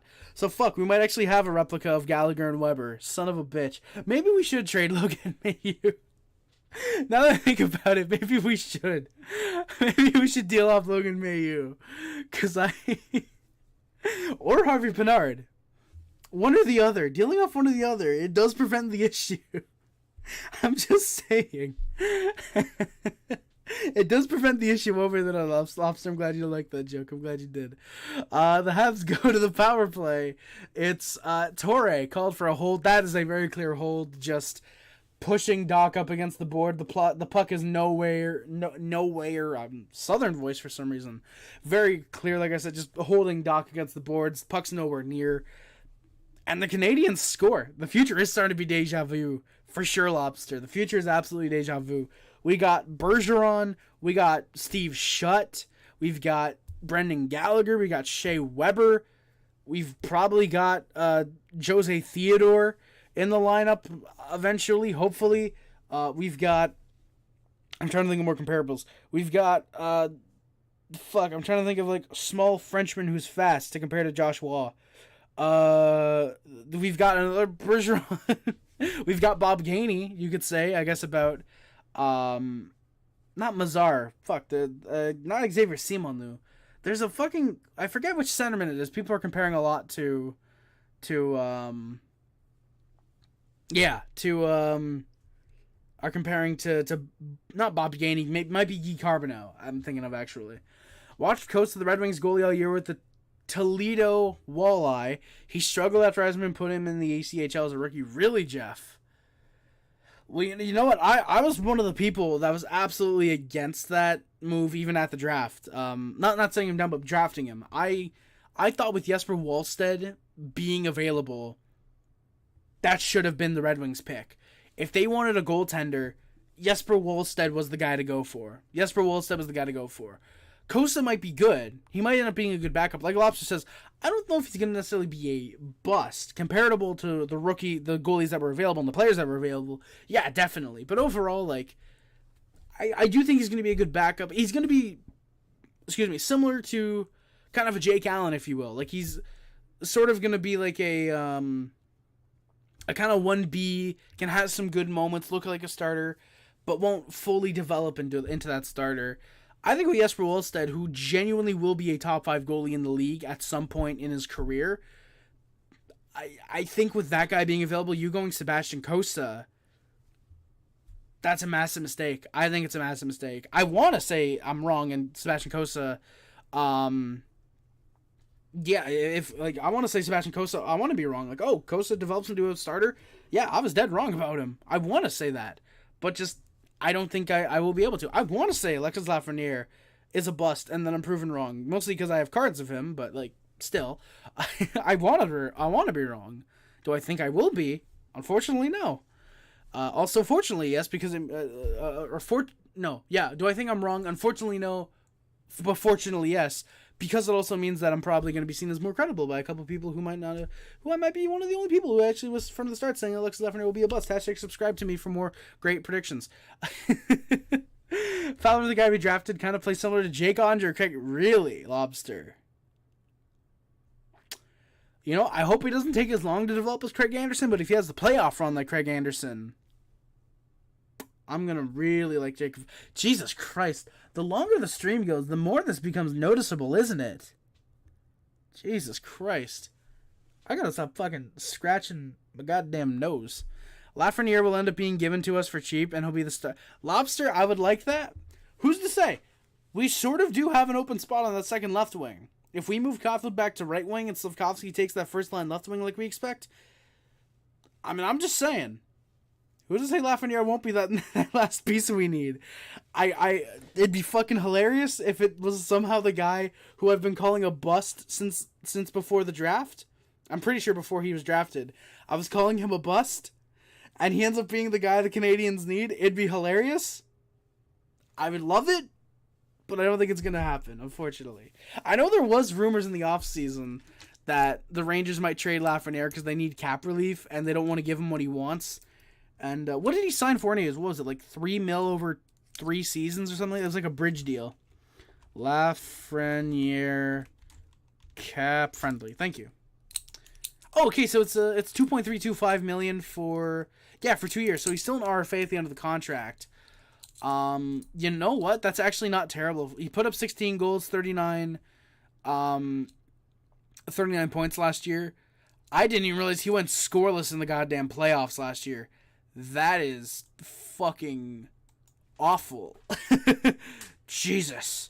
Both Kakko and Lafreniere panning out, which is Lobster exactly. Like they had, and Elias Anderson, I guess you could argue. He's with us, but like, what do they pick him? 2017, 7th overall. Kakko, 2018, 2nd overall. Lafreniere, 2020, 1st overall. Who the fuck did they even pick in 2019? Was 2019 the Andre Miller draft for them?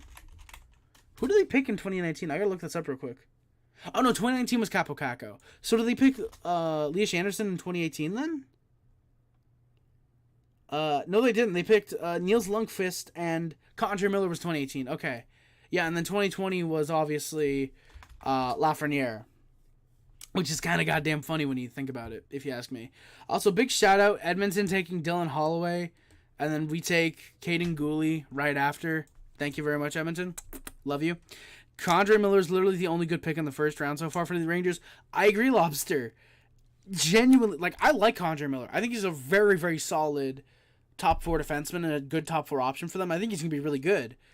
But just, Jesus, like, the guys you picked first and second are panning out worse than the guy you picked at, like, 18th. Like, oh, God. And the fact the guy who was picked in the 5th round the year after, by 2020, no, I think it was in that same year. No, it was 2021 we picked Josh Wall. The guy we picked in the 5th round the year later puts up the same points as the guy who you picked first overall, and they're both looking like they're going to be middle 6 forwards. I genuinely think Wall could honestly be a second line forward on most teams in the league if Montreal develops him right and then trades him, which obviously why would we trade him? We need depth. But Wall, the fact that Wall could end up developing the way he might, and might be better than Lafreniere, is kind of goddamn funny. We passed on Zdeno when the Wings released him. I hope he succeeds. Me too, Jeff. I really like Philip Zdeno. I really, really like Philip Zdeno, and I hope the best for him. I hope that, I forget where he went to. Was it L.A., Seattle? Where is he? No, LA's in my sim league. That's where he is. I'm stupid thinking that.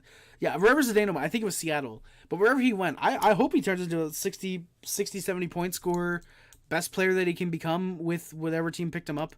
San Jose, yes. Okay, well, fuck, that's not going to happen then. No, but seriously, I hope he becomes a great player in San Jose. I hope he becomes a great player and helps them continually choke in the playoffs like San Jose is known to do. Lobster, exactly. Like Adam Fox, when he was picked by, I want to say it was Calgary, then traded Carolina, then traded to the Rangers. Like Adam Fox at first, it was, I don't want to play with a Canadian team. Then it was, I only want to play for the Rangers. I forget if it was New York or specifically the Rangers. Then he got traded to the Rangers, and he was lucky. They were fucking lucky that he panned out the way he did, for sure. They did get lucky, definitely. If he played with Will Smith, but I don't know about this year. That is true, Lobster. I don't think Will Smith comes over this year right away. I do think next year Will Smith will be in the NHL probably. But yeah, for me, I wouldn't be surprised if I definitely wouldn't be surprised if Philip Zdeno ends up playing fairly well in the wing in the Sharks Probably top 6. Where the fuck? If Zdeno's not playing top 6, who do the Sharks even have? Do you think Laf fits better with a younger team like Montreal? He is on a stacked Rangers team. Same thing with Kakko. Wolverine, yes and no. I do think on one hand, which by the way, I'm going to look up the San Jose Sharks because I genuinely am baffled with who they have right now. I'll look that up in a minute. For me, I do think Laf would fit better, and Marty St. Louis would give him that chance in the top 6, like he has with Newhook and Harvey Pinard after a bit, and Kirby Dach. He would give Lafreniere that chance in the top 6.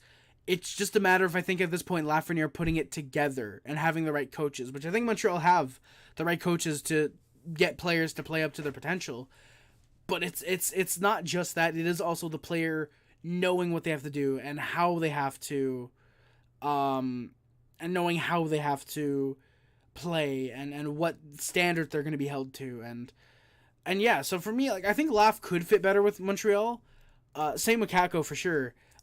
It'd just be a matter of course, trading for him and what the Rangers would want back. If they'd want back a Caden Gooley, a Caufield, Nick Suzuki, they can go fuck themselves. If they want like a second-round pick, they can go fuck this. No, we'd probably do that. Lafreniere depends on how he handles pressure, because Montreal will be even tougher than New York.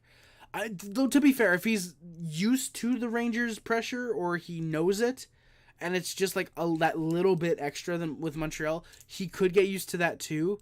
It does depend on how they handle pressure for sure, but again, also how they can adapt to new coaches and how they handle playing those top 6 minutes, because Lafreniere and Kakko were not given many top 6 NHL minutes with the Rangers as far as I can remember. So again, it would definitely depend on a lot of variables.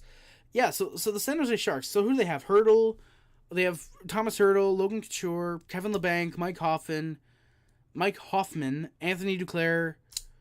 Fuck, yeah, William Eklund. Yeah, so Zdeno might actually be playing third-line minutes. Alexander Barabanov, Luke Kunin, Mikael Granlund. Yeah, so they probably have Hurdle, Couture, Granlund as their 1, 2, 3 at the center. Labanc. Probably Duclair, actually. Hoffman. And then, like, Alexander Barabanov, Luke Kunin, Philip Zdeno. Oh, God, is William Eklund going to play? Yeah, see, like, it is actually kind of tough to predict where fucking Philip Zdeno might play with the Sharks, because again, like, William Eklund can play center or left wing. Do you want to play Granlund on the right wing and then suppress either Luke Kunin or Alexander Barabanov, even though he is 29, Barabanov? Like, there's definitely some interesting questions you could ask here. Jerome was treated ruthlessly, exactly lobster. Like Drouin, when we traded Sergachev for him, there was massive pressure on Jerome from the start. Absolutely. Even me being like a new Habs fan at the time when that trade was made, even I knew at the time, like, oh, this kid, this Drouin guy is going to be like, because I was just new to hockey, so this Drouin guy. This Drouin guy, he's going to have a lot to deal with probably. And yeah, like, it's, for me, I noticed as well, as soon as he came out with the sleep apnea and his mental health struggles, as soon as he came out with that, the hate for him instantly went up, I felt like it went instantly up. For me, funny enough, around 2018, I did not like Jonathan Drouin. I actually wanted us to trade him when he was like 25, 26, in that 18-19 span. But I thought he ended up getting better, actually, by the time we had ended up letting him go last year. I thought that that Jonathan Drouin had gotten a lot better. And, like, looking back, even, like, 18-19, when I didn't really care for him, he still played well. Like, 81 games, 18 goals, 35 assists, 53 points. 19-20, the 27 games, 7 goals, 15 points. 7 points in 10 playoff games, too. 20-21, 44 games, 2 goals, 21 assists, 23 points. So, just over half a point per game. 21-22, 34 games, 6 goals, 20 points. On pace for about a 55-60 point season, would have set a career high. And then even this past year, 22-23, 58 games, 2 goals, 27 assists, 29 points. He's on pace. That's on pace in a full season for about maybe say probably 5-6 goals. It gets a little hot towards the end of the season, maybe 7. 40 assists. You need those types of guys on the team. Like, it sucks how Montreal kind of bullied Jonathan Drouin out of Montreal. I genuinely think, I genuinely believe that we bullied Jonathan Drouin out of Montreal.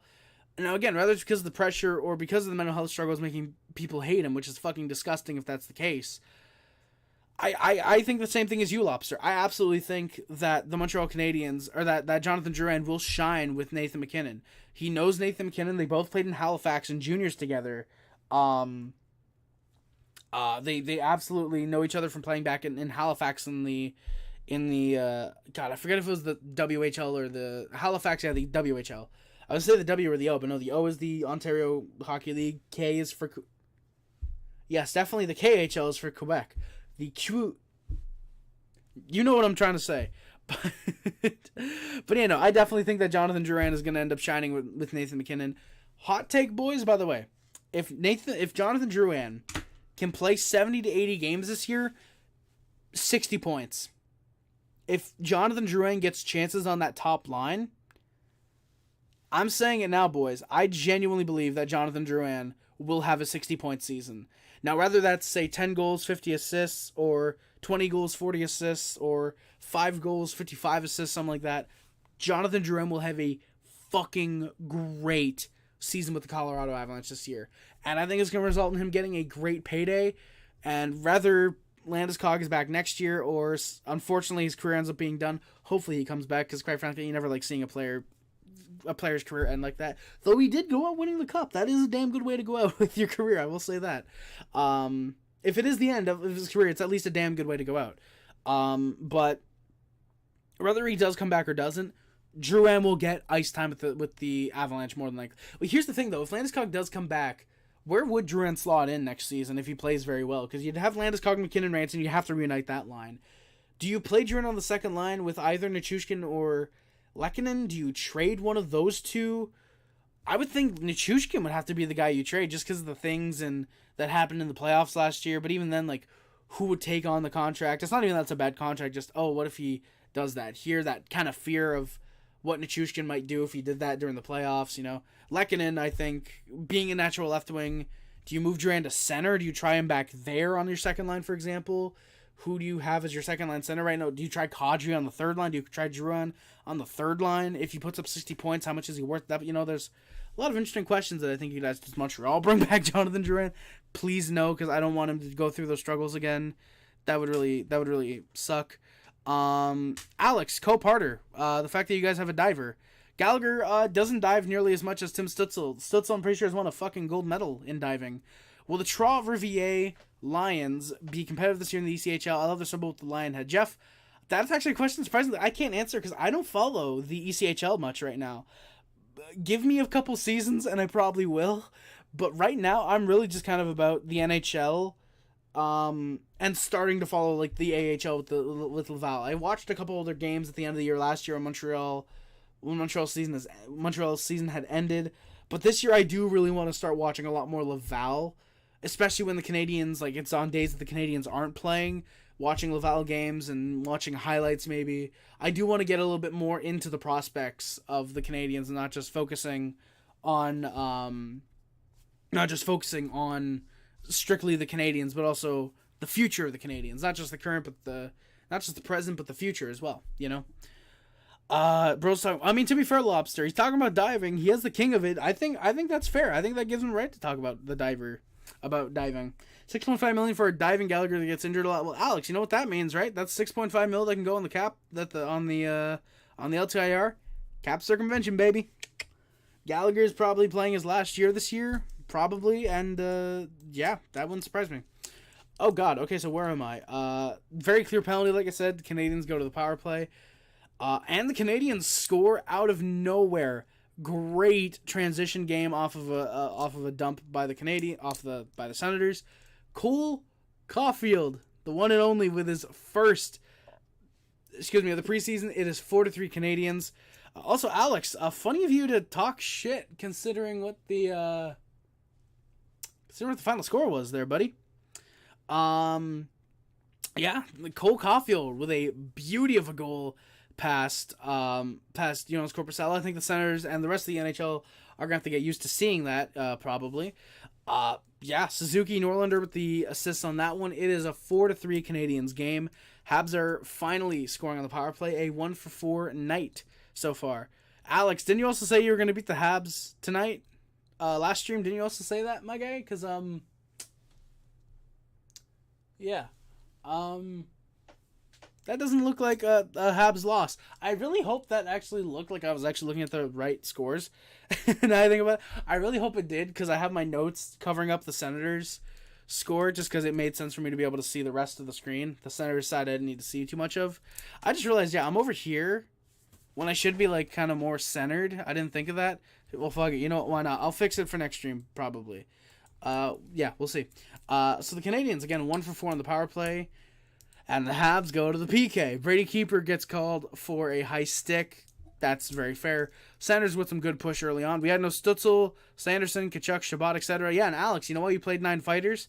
Because we didn't have Jack or Pizzetta in the lineup. It's funny how you want to play your fighters when we don't have our best fighter in. That's funny. Yeah, Lobster. When we beat you guys in the in the regular season, what's your? I said everything but the regular season. What's when we beat you in the prospect challenge? When we beat you in the regular season, what's your excuse going to be then, my guy? What's it going to be? Yeah, Habs go to the PK. Senators with some good push early. Monahan lays out Mathieu Joseph without a stick. That was fucking cool to see. Ain't gonna happen. We on Alex. The only time you've ever been to the Stanley Cup final, you lost because of a goddamn own goal. Also, before you say anything about the Stanley Cup, you might want to try making the playoffs first. That might be a good first step. You can ask the Canadiens how to do that. We've been to the mountaintop about 75,000 times, and yeah, I think we know how many Stanley Cups the Canadiens have by now. Speaking of boys, I might actually try and do that. I kind of want to try and see if I can find, like, printable cup banners online. Because what I'd love to do, now that I think about it, boys, what I'd love to do is, like, either on the wall right in front of me, or maybe, like, when I stream, what team am I talking about, Wolverine? I was talking about the Senators, because Alex Mason said we're going to get that Stanley Cup, and I said try getting a Stanley Cup. I said try making the playoffs first, and then I mentioned the Canadiens. We've been to the playoffs about 75,000 times, and we all know how many cups the Canadiens have. That's what I was talking about, Wolverine. Also, yes, Chris Kunitz does own the Senators, Lobster. Good one. I think I said a good one. Good one. We're going to sweep the Leafs, too. You guys beat them in 7. Yes, we did, Alex.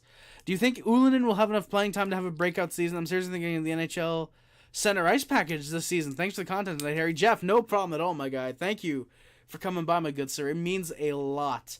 I don't know if Ullinen even gets enough playing time to have a breakout season for sure, man. I don't think he does, honestly, because, like, thinking about it, Jesse Ullinen, if he has ice time, will be stuck as a fourth liner unless there's injuries. Because thinking about it, on the right side, it's either Caufield or Doc, then probably Anderson, Gallagher. Oh, God, I'm sorry. I gotta look up, because I don't think... I'm not a real Habs fan. I can't name the roster off the top of my head. Oh, no. No, but on the right side, it's either going to be Caufield or Doc, probably. Then you've got Gallagher, Anderson, Armia. I'm just going off salary, by the way. Monahan can also play the right side. You have Slafkovsky, who apparently can play both, and Michael Pizzetta. I feel like there's a couple guys. No, there's not. Plus, like, if you're factoring in Josh Waugh, who's apparently a natural right winger, actually. He played on the left side tonight. He's a natural right winger. That doesn't give Ullinen enough space.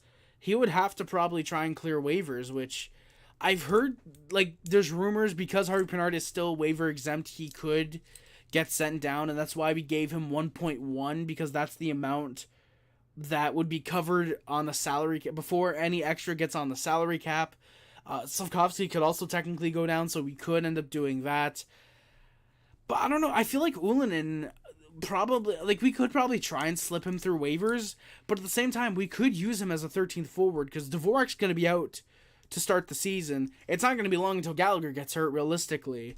And all things considered, in my opinion, and all things considered, for me, I like Ullinen. I like Ullinen as a fourth-line guy, but I just don't know if I can see him having a breakout season. I'd love for him to, obviously. As a Habs fan, I want any players to have a breakout year. I just don't think I can see him getting a breakout year this year, especially getting no ice time through preseason so far, which, I mean, like, okay, you could say, oh, Brendan Gallagher's got no ice time this preseason, but, like, two different things, but, like, again, still, we don't seem to be focusing on Ullinen enough if the management doesn't seem to be, if we're expecting him to potentially get into the roster, let alone have a breakout year. So yeah, I think we either try and slip him through waivers, get him into the AHL, and then call him up if there's an injury, or just use him as a 13th forward, healthy scratch, use him when there's injuries. That would make sense to me. What happened tonight? Exactly, Lobster. Yeah, Korpisalo's a god, Alex. The goals against doesn't say the same thing. The Sabres, dude, yeah, Lobster, dude, yeah. The Sabres, Alex, how does it explain that the Sabres were, 2 points out of a playoff spot last year? 3, something like that? And the Senators were, 14 points probably? 10, 14 points out of a playoff spot? All right, we're nearly 3 hours into the stream. Let's finish up this goddamn game and get to the final stats, please. Yeah, Monahan lays out Mathieu Joseph, and Goulet with a big hit right afterwards, too. You love to see that. Goulet on Joseph. Joseph trying to poke a puck in.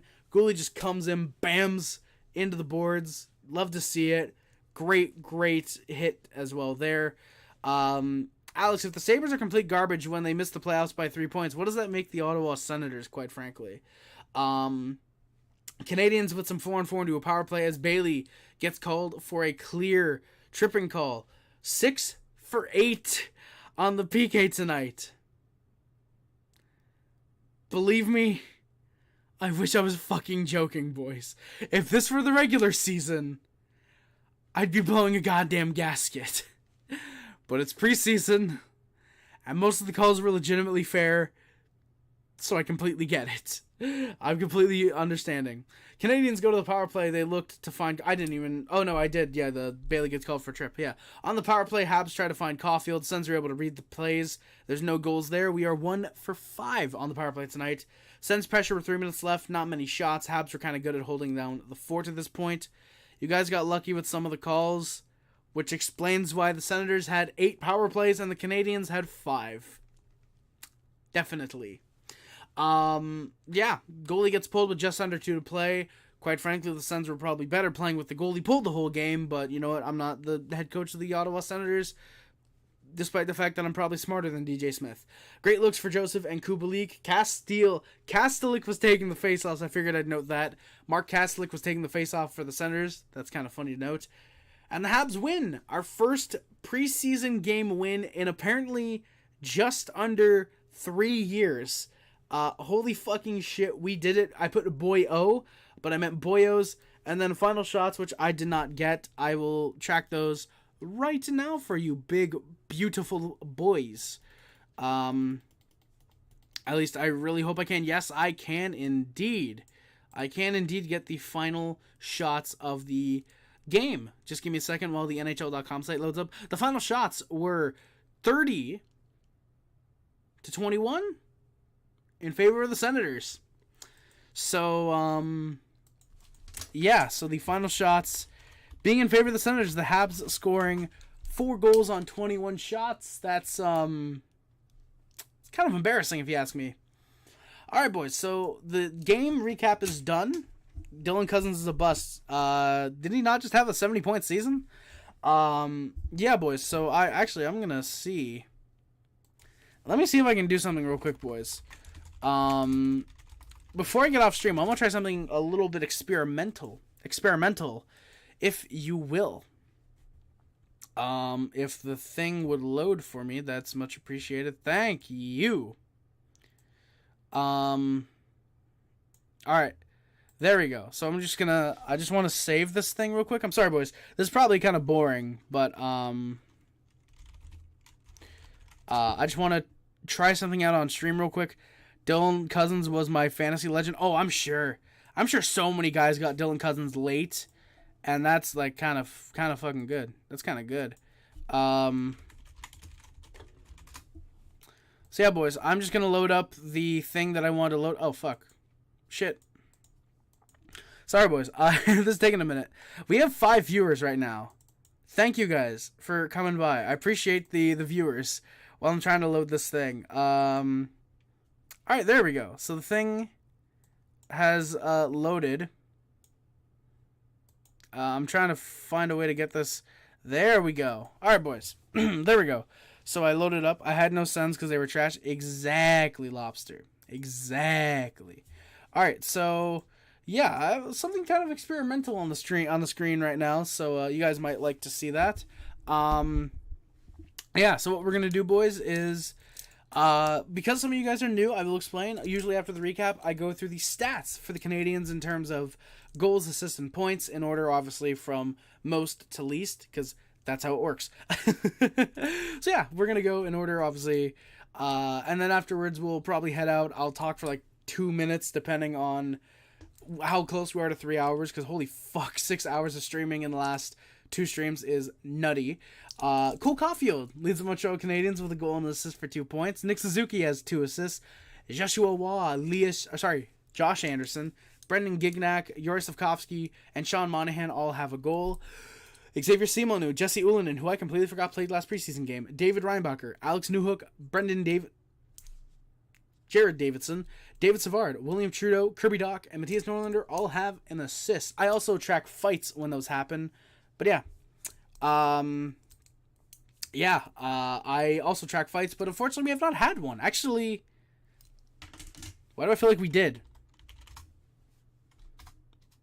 Why do I feel like we did? No, we did not. We did not have a fight in the first game. For some reason, I thought we did. Okay, never mind. When we have a fight, I will mark those down as well. If Jack Guy's in next game, I'm assuming we'll have a fight because Jack Guy fights. So yeah. So that are the Habs starts. Those are the Habs starts. Those are the Habs stats. When I try not to do folk European voice, I still do the folk European voice. But yeah, boys, those are the Canadian stats. You guys got any last quick questions or comments? Put them in the chat now. I'll start doing the outro. We're going to go until we hit exactly 3 hours on the stream. So yeah, boys, that is going to do it for today's stream. Thank you guys. Also, Alex, 3-win differential. I don't think you can count. Because the Sabres technically lost one less game in regulation. Or lost one less game in overtime shootouts. Technically, it's kind of a 3.5. But yeah. When we make the playoffs, you'll secretly root against us. Who said secretly against you? Who said secretly? Yeah, guys, thank you guys. Oh my god, my voice is I can't even fucking speak. Today's stream has been sponsored by BioSteel. BioSteel, please, you're going out of business. Fucking spare like $10. You can sponsor me. You don't even have to pay me. Send me like bottles of fucking BioSteel. Please, sponsor me. God damn it, BioSteel, please. Fucking, my email account, actually, I shouldn't say where my email account is, because fucking people are going to harass me. But, legitimately though, boys, thank you guys so much for watching. Please do not forget to like, comment, and subscribe. Favorite channel, which includes, but it's not limited to, YouTube, Facebook, Twitter, Instagram. My name is Rice. Subscribe to the Puff Glow, Hate You Love, Subhub, D Nation. If you remember the last call, I think I'm on a conversation, and it is much greatly appreciated. Links in the description are the PayPal, the Amazon wishlist, PO box, and the Streamlabs, the PayPal, the Streamlabs, the PO box, the PayPal, and the Amazon wishlist are all in the description below. Discord, Twitch, Letterboxd, Speeder account are all down there as well. Thank you guys again so much for watching. My name is Rice. I'm Montreal. Always remember, no matter how bad we are like last year, hopefully how good we are like this year. Go Habs, go, baby. It's going to be really awkward with a new webcam to hold up the Habs jersey and do the happy face for the thumbnails this year. But yeah, guys. Again, that is going to do it for today's video. We'll be live for another 2 minutes. I'll try and end it at 3 hours on the dot. Yeah, guys. I guess really quick updates before I actually end the stream. I will have a couple videos coming out very soon. I'm not going to work on too many videos for coming out right now, because in December, if there's anybody that's new still here, we have 25 Days of Harry, which is which on top of the live streams for December, I will post one video every day from December 1st to December 25th. And yeah, I've already started planning out that stream. I wish it was all streams. That'd be really funny. That'd be really fun. I've already started planning out for 25 Days of Harry. If you guys got any video suggestions, join the Discord below. You can suggest them there. I've got stuff like my DVD collections, my video game collections. Maybe I'll do an updated CD collection for the first time in like 3 years. I don't know. Maybe. Probably not. We'll see. yeah, we'll see. I've also got stuff like a couple video game videos that I'm planning, especially with the capture card now actually working with Streamlabs and not just regular OBS. Also, I should probably actually say, just in case we're not sponsored by the Ottawa Senators, I don't know if that could be considered fraud if someone says that and I don't refute it. So we are not actually sponsored by the Ottawa Senators. We're not sponsored by anybody on the stream.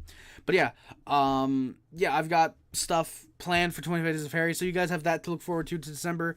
So it will be a lot of like live streams for Habs games, and that's kind of mostly what we'll get for the rest of the season. I'll take that down just because and the stream normally.